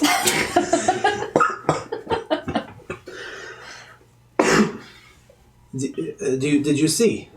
The bird? I guess. My father was holding a bird that looked like Fala's bird, but it was gray. Perhaps the bird was very old. I don't know what it means. Well, sometimes these come into focus later. I have more questions than I came in with. Sometimes that is the nature of fortune. Sometimes it teaches you only the questions you need to begin asking. Something my father would say. It's like, maybe your father a very wise man. Okay, who next? Nami. Nami. She sticks her hands out, kind of grabs yours. Same deal. You have this vision. You're standing on a ship again. You look, you can see your captain standing there, and she's like, "Go ahead, Nami. Go ahead, you can do it." And you're like, "Okay." And you turn, and you dive into the water. And it splashes, and you look up, and suddenly you've completely lost your sense of direction. You don't know which way's up, which way's down. You can't see the sunlight. You can't see anything below you. Just nothing but blue vastness for as far as the eye can see. And a shape starts to take form. The humanoid face in the water. And it's like, "Nami, I'm coming for you. We can be together again." And you snap out of it. And she's like, "Oh, strange one. Father issues, maybe, I think." Did he?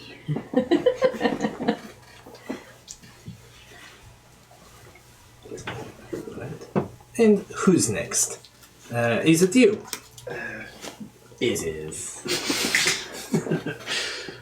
I guess it is, yes. She's like, "Oh, okay." Grabs your hand. You have a strange vision. You're in a blue, deep water. As far as you can see, you can't tell what's up. You can't tell what's down. You look beside you, and there's Nami looking up and then looking at you with a quizzical look on your face. And you're looking at her, and you're starting to question why. And you look, and you can see the enemy before you. And you're drawing you're pulling out a trident, and you look back, and you can now see a Triton army swimming forward. And she lets go, and she looks at you like,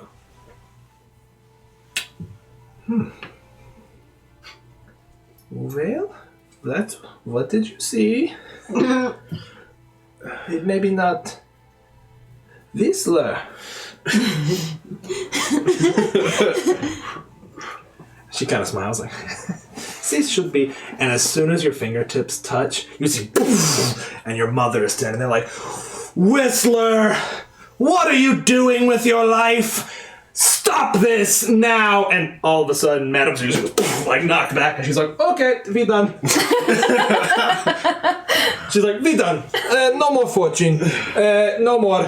Thank you." The payment. Yes, the payment. It was 15. Yes, 15. The fortunes are free. Many thanks, We thank you. I think. Yes, of course. Good luck with the spirit. Don't disappoint him. Disappointment on top of confusion of being trapped become extremely violent. If you can't help him, don't come back. Trust Madame Zuzu.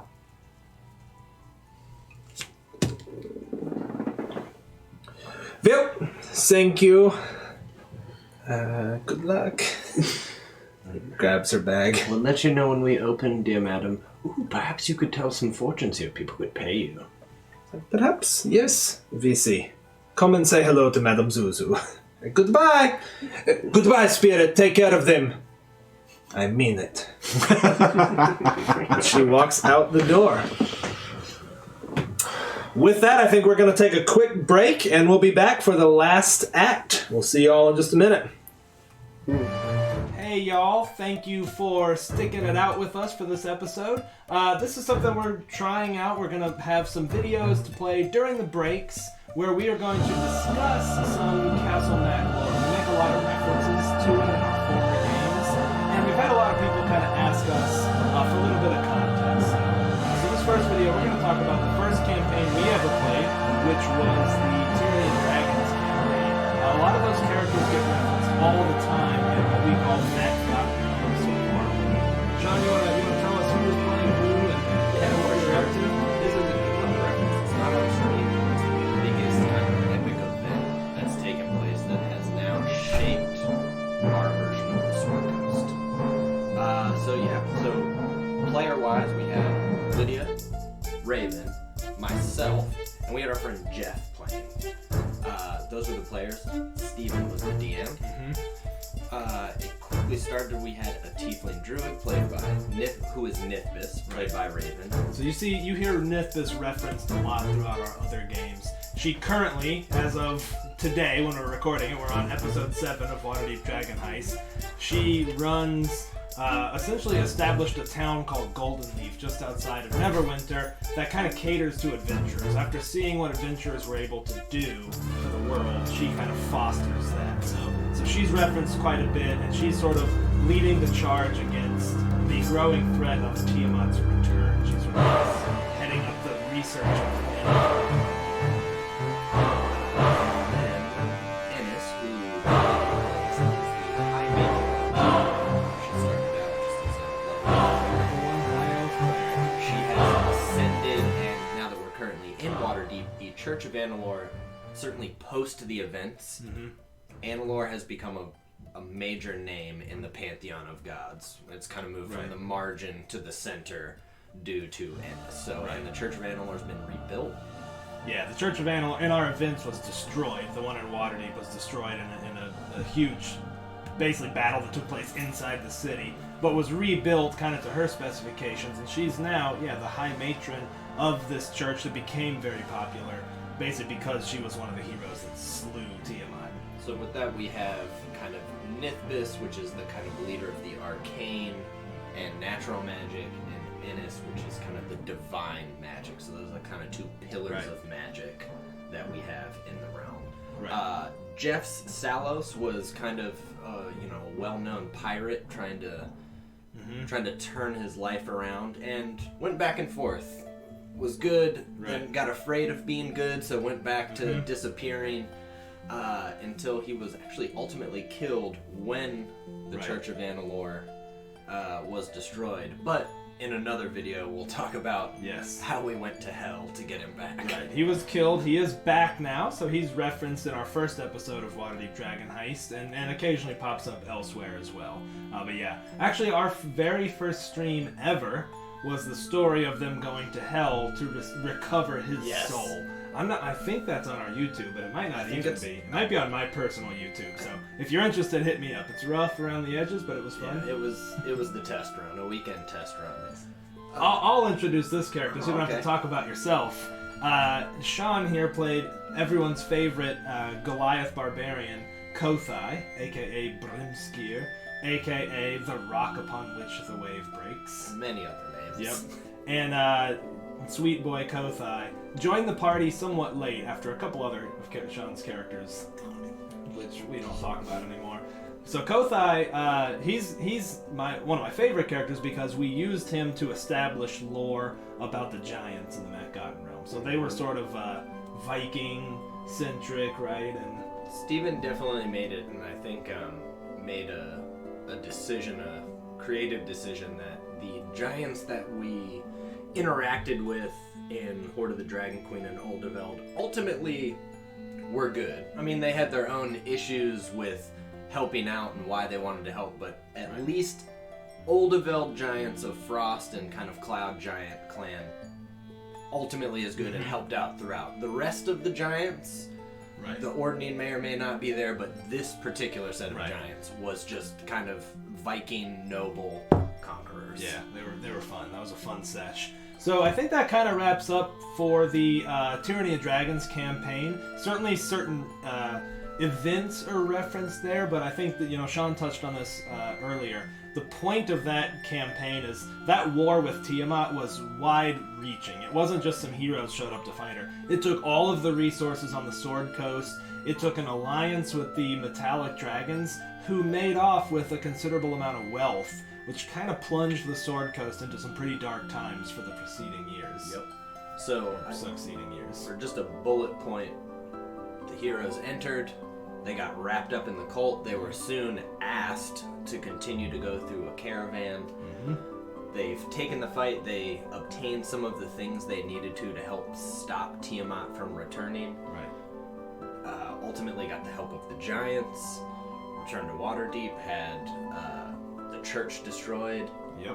And then in the end managed to unite, both grabbing the Metallic Dragons, kind of their voice spoke out and uplifted, in fact, Neverember himself and the council to have the armies march. And then once the armies marched, there was a huge battle that engulfed the Well of Dragons. And in that time, I think it's important to note that the Skyreach, which is the flying castle that was owned by the giants of Oldeveld, was destroyed. So if people are curious about what the other characters are up to now, we talked about Nithbis and Innis. Kothai is now seeking to rebuild Skyreach. He only has one piece missing at this point. But yes, they nobly sacrificed themselves by crashing Skyreach into the final battle. So that was fun. Wish that was on stream. I wish that was a fun battle. That was incredible. But Tiamat was stopped. But in later videos and some other things, you'll find out that Tiamat is by no means gone. Nope. Alright, I think that was a good summary. I know some of you guys have asked about some of our lore. We'll continue to do these and play them on the break so that people can kind of catch up, get some additional context. Alright, thanks everybody. Thanks, guys.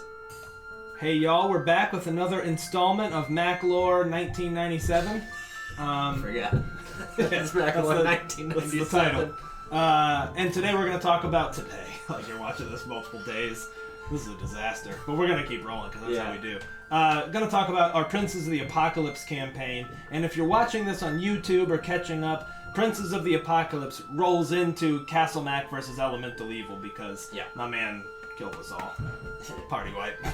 It was great. They killed themselves. Yeah, we kind of did. I mean, if you watch it, there were some points that you were like, nope, could have saved it.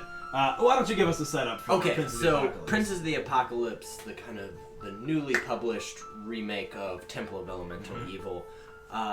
It started out, again, we had it takes place after our original campaign, Horde of the Dragon Queen, about a year and a half difference. Actually, no, I think it was about 2 years at this point. Year and a half to 2. Yeah, it was about a year and a half. Year and a half to 2. So, the Sword Coast is fairly devastated. But adventurers were needed. And so we had the lovely characters. I'll start with this and then Steven can say the other one. So, his character of Broderick Reinwald, an old non-commissioned officer who was a bard but had no vicious mockery or anything like that.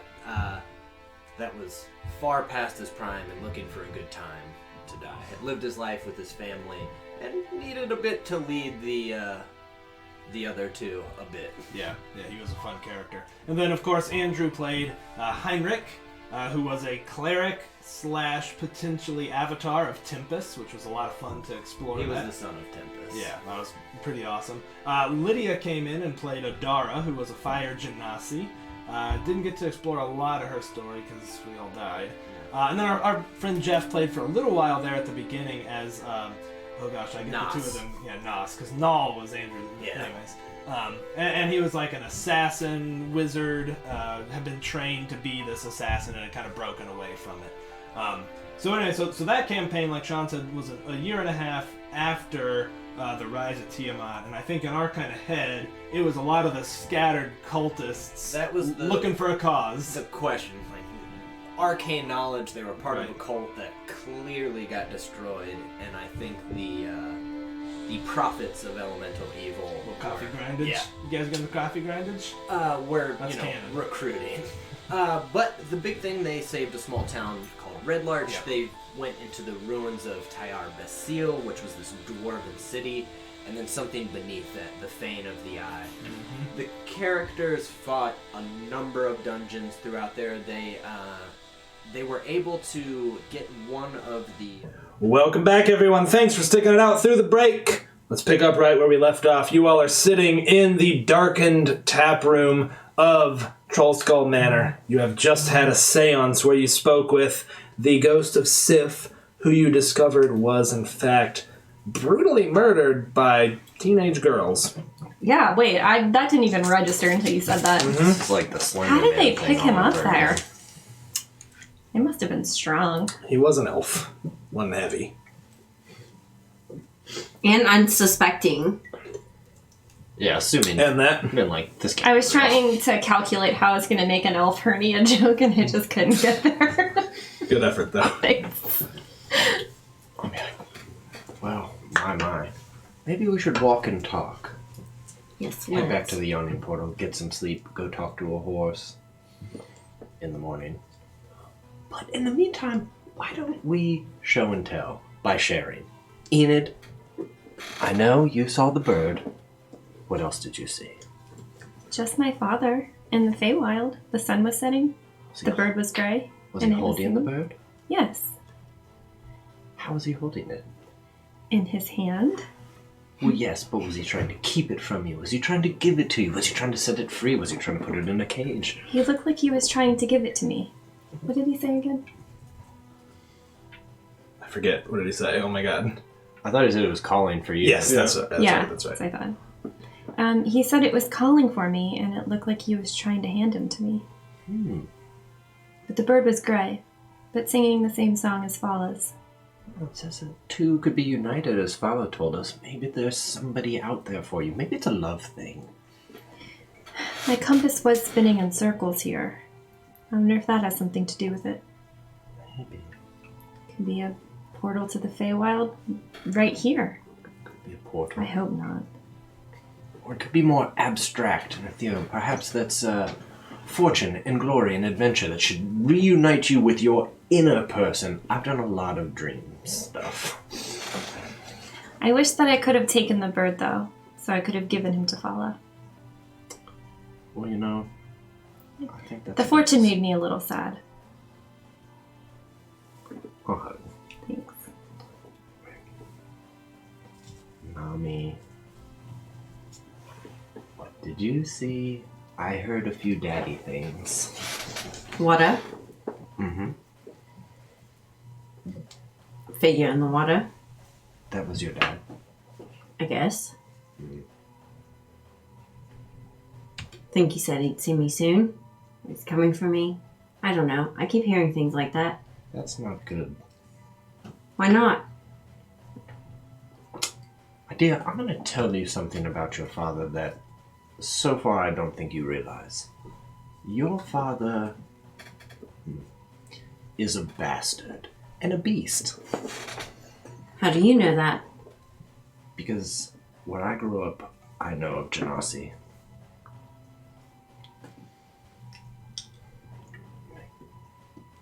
Things from the elemental planes are pure chaos. Absolutely. Just chaotic evil. Just going about their chaotic lives. Sometimes they mate with people on this plane. At best, they beguile them.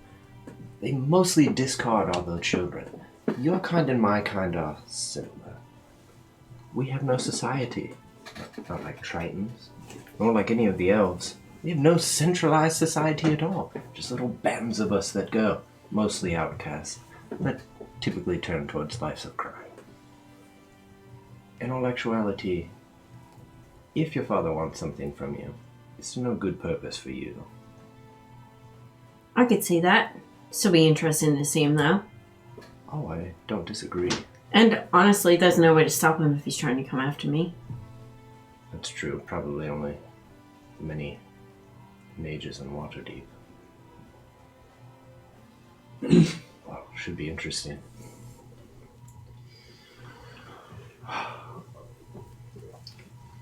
If your fortune was you in bed in a romantic encounter and it wasn't me, we can skip you. We can skip you. There will not be any need for that, but I would prefer to be skipped. None the same. Nami talked about her bastard father. Enid talked about hers trying to give her a bird, which could be her, future. Who knows? I am a little more conflicted about my own visions.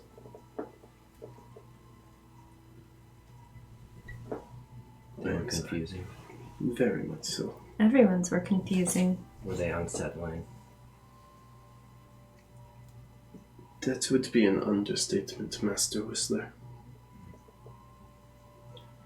Well, I can't make you talk about it. No, I don't dare say you can. What about you? Oh, mine was easy. It practically could have been the past or the present or the future. It was my mother telling me I'm wasting time, she doesn't know why I'm doing it, and that I should come home and complete her plan for me. Not unlike you, in fact. All parents have a wish for their children, I should think. Some have detailed plans. I'm sure my father wishes me to come back home too. See, if my mother offered me a bird, I would think about it. I'd rather have the bird. I would rather have the bird too. If I had the bird, then Fala would be my friend for sure. I should think so. One would hope so. They don't seem ready to be my friend yet, though. No, I don't know that they have many friends. That's okay. He probably prefer to keep it that way and just have business acquaintances. They don't know that yet, though. Excuse me. You hear a voice, and you look ahead and you can see a cart that has a broken wheel on the side of the road. It says, through a wheel. Can I get a little help here? Afraid I can't lift it myself. What time of night is it? About 9 o'clock.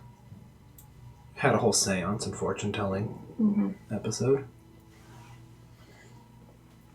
I mean, well, by all means we can help. Hydarion here has won numerous contests of might. It's like, alright, look, just gotta replace this wheel, that's it. It's a small cart, hand cart. See some hay in the back, kind of stacked high. Who's asking? Just some gentleman on the side of the road. He's got chops, kind of a tunic, open, dirty, looks like he's been working. Okay. Doesn't look like he's gonna assassinate someone with a poison dagger. Doesn't look that way. Okay. I mean, I think Whistler would make a long walk around it, assess the area, and be like, any other damage over here? Make a perception check.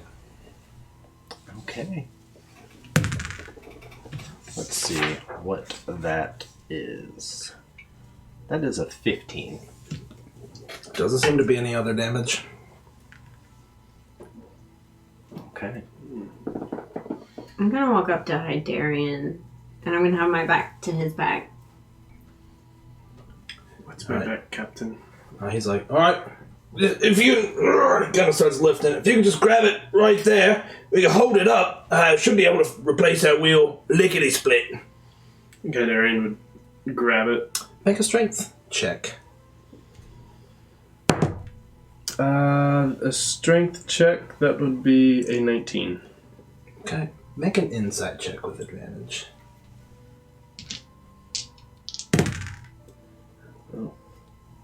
14. Alright, you're like, okay, oh god, that is a heavy cart for being laden with hay. And you like as you're like turn to look, the hay rustles. And can I have everybody roll initiative for me, pretty please? And I'll just set a map out just to show kind of what the situation looks like. Can you guys clear that stuff for me?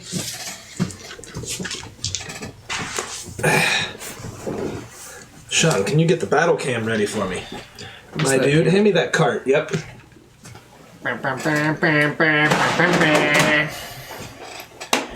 Can you cut to battle cam, my dude, so I can see? You got it. Battle cam. Wait. I can do it too. What? Steven got me cleric dice. Oh, damn, we forgot your gift at the house. You'll have to wait till next Sunday. Here, let's do this. It's kind of... Hi, Darion, you were here. Whistler. It's okay, the real gift was seeing you in eyeliner. He looks good, doesn't he? I just did the thing that I hate where I laugh and then I suck in and it's like... Oh. It's weird. Ew! There's a nice skeeter come Skeeter. flying down there. Ew, eat it. Remember Brian Fuller eating Just eating ants? I do remember that, yes. Hey, you know what, guys? Can I get some initiatives for everybody? It's going to be great. Let's start with Nami. 27. Just kidding. 13. I mean, 27 is nothing for some characters. Lydia. Where's Enid? 4. Good. Pretty good. Yep. Seems good. Yep. How about Fiesler? I got a 13. You were 13 too, right? She I was think your dex is higher. Mm-hmm. Plus 4. Hydarion. 4. Whose dex is higher? I'm a +2. Who wants to go first? You can go. I'm a +1. Okay. Let's roll for some baddies. They all rolled a 1. Oh, okay. Well, I'll just reroll. They get a reroll under my rules. Okay, well, the bad news is... Sometimes those tents are hard, man. It's okay, I'm not judging. I'm totally fine. I have no problem with them whatsoever. Okay, well, great. Nami, you were waiting for it. You were ready for some shenanigans like this. And Hydarion, as you're lifting, figures come up out of the hay, blades drawn. The man behind you reaches into the hay and pulls out a short sword. And it is on. Nami, go. I get an extra 1d6 for sneak attack, just for FYI. Yes, right? you do. Okay. And I get sneak attack if I have an advantage Pull on the that attack camera in a roll. little bit for me, would you? If you have... If another enemy on the target is within 5 feet, the enemy isn't aimed, blah, blah, blah. It's been so long since we've actually fought that I don't even remember. Yeah, you forgot how to fight in D&D? Alright, so where did that person come down? Well, there's... You said someone just shuffled out? This is the situation right here. This was the Okay. dude who was hollering. This dude kind of rolled out of the hay. That dude is in the hay. The battle music's surprisingly quiet. I'm gonna turn it up real fast. You tell me what you're doing now. The minute someone gets within... I'm going to hold my action. The minute someone gets within 5 feet of Hydarion, I'm going to attack with my rapier. Okay, sounds good. If I Yeah. hold my action, do I still get to use my sneak attack? Yes, Okay. yes you do. Yeah, I mean, you were ready for it. Like, in fact, with your back to him, you had your hand on the rapier. When it happened, you were like, yep. Whistler, you're up, sir. Okay. Hey, Maisie, good Maisie. morning. Do any of them look more like the boss? No, actually. They all look about the None same. of them here. They're all dressed pretty similar. They're dressed like they're in work clothes. In fact, as you look closer, you can see some mud, but you can see like it's clearly put on.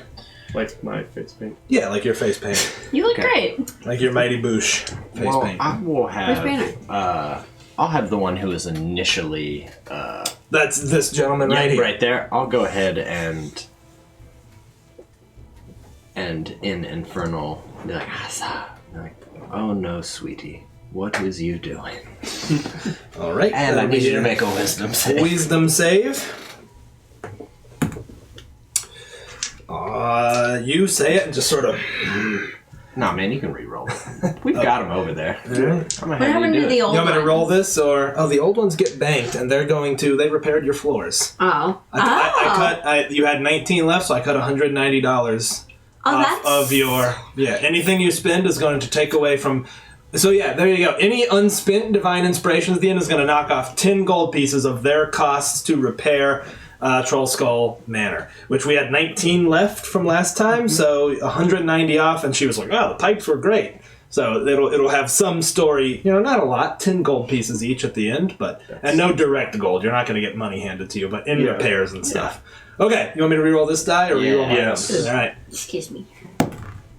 Okay, he failed. All right. Thanks for that, Wiley. That was Wiley's. Thank you, Wiley. Wiley. Wiley. Wiley. Okay, Wiley. That one takes 3 damage Okay. and has disadvantage on its next attack. All right, you speak, and it's just like, oh no! I would use my interact to draw my rapier. Cool. And on their turn, this one actually rushes towards you, Nami, which does technically trigger if you want to. Okay? Okay, so tick with my rapier. Aren't you added? No, you're not added advantage. Never mind. 15. That is a hit. So 1, 2, 8. That's a D8, right? Yep. It's been so long. Now you remember the D6s? 8.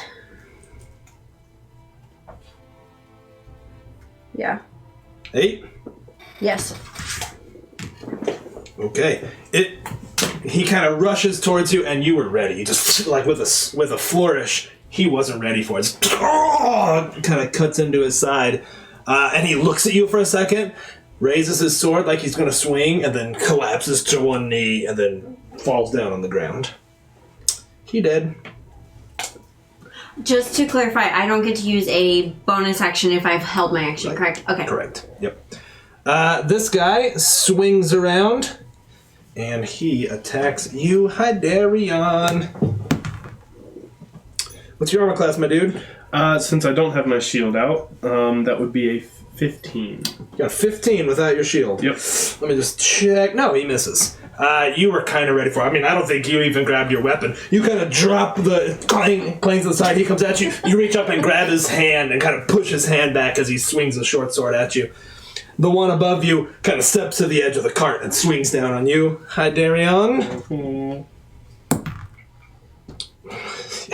In fact, the other one swings. You grab his hand to see him coming, and with your strength, you guide his sword to block the other one, and then kind of elbow him in the face. Lydia, can you roll me a d4, please? 1. Oh, Nami. You catch a glimpse of movement, look up, you see a figure on the roof, right about here, up here. You look just in time to see it raise a crossbow and hits the ground. You hear it clink off the cobblestone, but you were able to duck just out of the way. Hydarion, you're up. What's my flying stance? Motivation. So, for my bonus action, Another divine reroll from Adam Mash Guy. Thank you, buddy. I'm glad you made it home. I will point to the man in the cart and cast Hunter's Mark on him. Mm-hmm. And then, This fella right jump. yep. And then as an interact, I will draw my trident. No shield. Yep. Fighting two-handed. No, still just one-handed. Cool. That's kind of how he's used to fighting, and just take a stabby boy at him. Up in the cart. Oh, that's good. We're gonna re-roll that.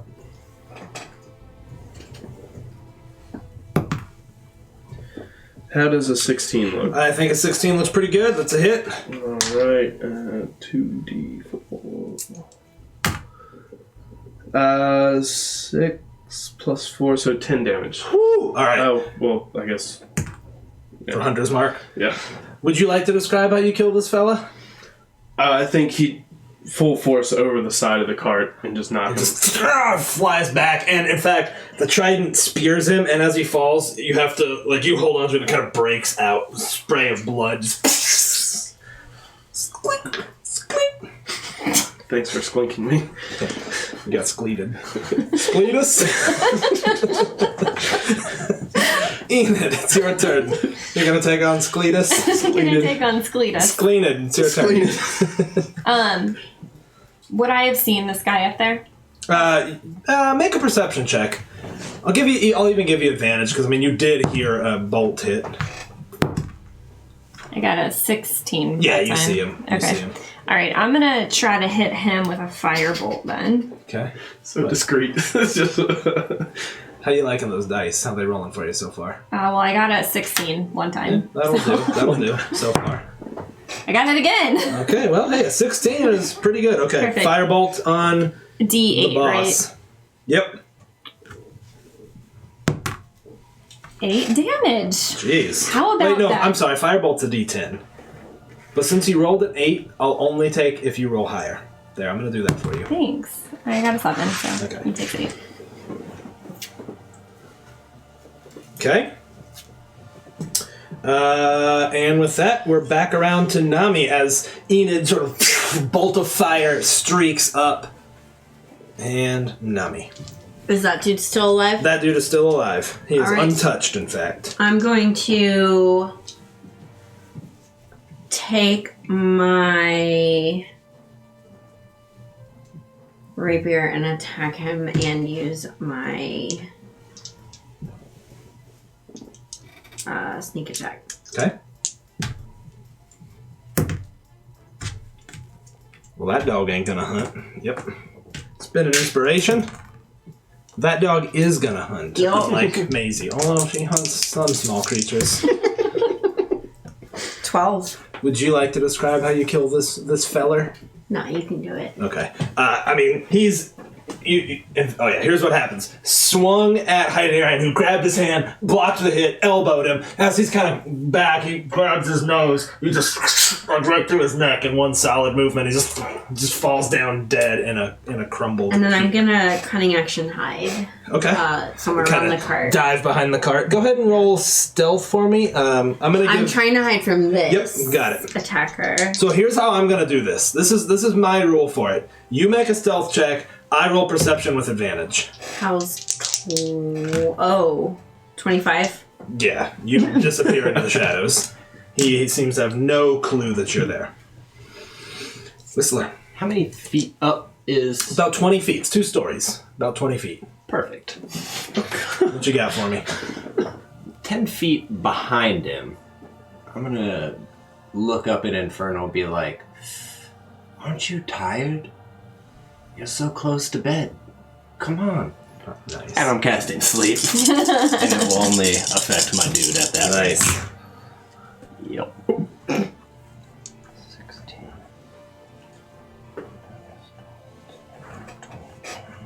33 hit faster? points. You do that and just falls forward. In fact, falls backward first and then slides and just head splits open like a melon as it hits the ground. oh. Brains scatter on concrete. I'll look down. Was it a male? They were all males. Oh, okay. Yep, 2 half-elves and 2 humans. If going through their stuff, do they have any, I don't know, marks of like gang marks, like any Yeah. insignia or something Good like question. that? Why do you guys want to stay here for a time? I I want think to they would find out. Quickly? Yeah, okay. quickly. You can make an investigation check at disadvantage. all of us. Mm-hmm. You failed me for the last time, dice. Alright. 8. 16. 19. Okay. All right. I rolled a 1, so I don't see shit. Here's what you find. At first, nothing. You do find some gold coins. You find a total of about 23 gold coins. But with your high investigation, you're like, oh, cool, some gold coins. You're kind of quickly rummaging them as you start to hear voices kind of off in the distance. You pull one out, and you're like, that's weird. It's from the Moonshay Isles. It's an elvish coin. It's an elvish gold coin, not a dragon. And you're sort of like, oh. That's what you notice in your investigation. Besides that, no distinguishing marks, no tattoos, no letters. They are clearly wearing these clothes and nothing else. They don't have anything hidden other than a couple pouches of, like, some gold. That's what you find. Let's get lost. time to go. Where are the footsteps coming from? Somewhat all around. I mean, it's kind of echoing through town, but you could easily make an escape. It's dark. This is not a well-populated area. Cast fog cloud over their current area. Beautiful. Beautiful. As you're receding, you all kind of quickly make your way. You don't really have a crowd to blend into. You just sort of disappear around the corner. You hear some voices off in the distance, but that's it. You kind of hurriedly get a couple blocks away and then catch your breath. So what was it that I missed at the opera? Again, tell me. Well, you missed the Lament of Zazuala from Ennis. That brought a tear to my eye. Well, I guess you saw the part with the giants. Mostly it was the fall of the Church of Amalur before it was rebuilt. But after that, I don't know. What do you think that coin means? It's from the moon, Shays. I thought one of you two could tell me. It means that our former captain and the people he is shipping for are not very happy with us. More than likely. 2 nights in a row. It's going to be a fun adventure. If it was. Potentially. We don't know for sure. Who else would it be? Anybody. They're mostly fairly inferior fighters, so I wouldn't worry too much. They also weren't elves. Just paid with elvish gold. Only one elvish gold. Don't know. Could be. Can I see it? Oh, of course. You can have that one. That's part of your cut, but you can have that one. I don't think it's enough to look into so far. We do know the captain has it out for us, our lives. And I believe he's the only enemy we've made so far. I mean, outside of... Well, Xanathar's always watching. We've been able to keep out of reach of the Zentarim for a bit. So probably not them. I don't feel like we've stepped on anyone's toes too much. Well, if the eyes are everywhere watching, as they say for the Xanathar, they probably know we've broken, killed their men.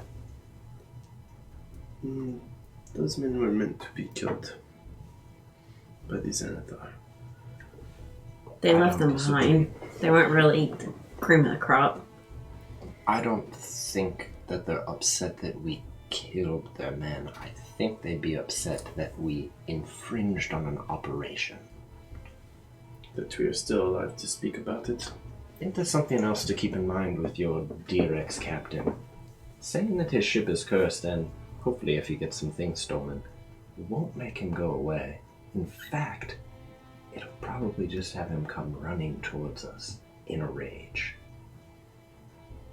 I prefer that a little bit better than these shadow dealings. Oh, I don't disagree. That's not true. I like shadow dealings. My whole life is pretty much shadow dealings. But to the point, if he does come to us in a rage, he'll have a hot head and not think about it quite as clearly, have the advantage. He'll be stupid. Let's hope so. Easily is stupid. Well, Look at how he dresses. he hired these people, and they weren't very good. We do not know that he hired them. We can make a good guess. We could ask our short and tall friends. Hopefully they'll find out we have sent them on a rather large errand over the next couple weeks. Well, it's your captain, or Xanathar's, or a new enemy we don't know about yet. How thrilling. Such goes the life of a shorebound adventurer. It reminds me of the story of the man who jumped off a 100-story tower. People on each floor as he passed by the window heard him say, "So far, so good." I think we're gonna end there, everybody. We've got a lot of stuff to do next session. So far, Let's so see good. if we can remember it all. You've got to talk to Maxine the horse. You've got to deal with the Scarlet Demon's sisterhood. You've got to follow up with Cuddy and Garland. What else? What are the other open threads We have right to now? bring the daughter back to the house. You got to bring the daughter back to the house. Merdia. I didn't even look it up. You got it. Thanks. Yeah, we gotta find more coin to pay. So then we have to find Zenter who we have to keep an eye on and track down. Then we have to find who to speak to with the Harpers. If we if we are strings. able to find Merdia and we have information about the Scarlet Blood Sisterhood, is that what it's called? Scarlet Demon sisterhood. Okay. Close though. Then we could take that back to the landlord and they might give us some work. Well, that would Also be true. probably the best. Kill 2 birds with 1 stone. Well, Gotta speaking make of that 2 bread. birds, had a little vision about some birdies. Remember how hard that fight was for you guys? I was like, deadly? Okay, looks deadly. No, you guys wrecked it, so sometimes it's fun to wreck, though, huh? Remind you, your characters are powerful. Well, thank you all for joining us tonight. I hope you guys had fun. That was a good one. I enjoyed Good, it. y'all. Felt I good to enjoyed the stab something seance. Great Yeah. job on costumes. Yeah, Yeah. the costumes, Yeah. guys. Bruce Banner, looking good now. I made the joke already and no one laughed. I didn't hear it. Yeah, when? When did you make that joke? I heard. I heard it. Full credit to Raven there. Full credit. This side of the table is deaf, apparently. But I have long hair. But old Greg with me, so I'm sticking with old Greg. All right? All right, guys. Thanks again for joining us. Let's launch a raid. Let's see who... Oh, our friend Jake is, Oh my is God, doing something no. right now. Let's go ahead and raid Mini Terrain Domain. It's my first. MTV. Mini Turmerkin. Terrain Domain. Did I do it right? Oh my god, no. We hope you guys will join us next Sunday for the continuing adventures of the Blue Crew. By the way, did you blue The yourself? blue, yeah. Okay. I blued blued myself. myself. Okay, good. Good. Skill I'm glad to trying to hear learn. that. Actually, nah, Raven blue. Okay, see you guys.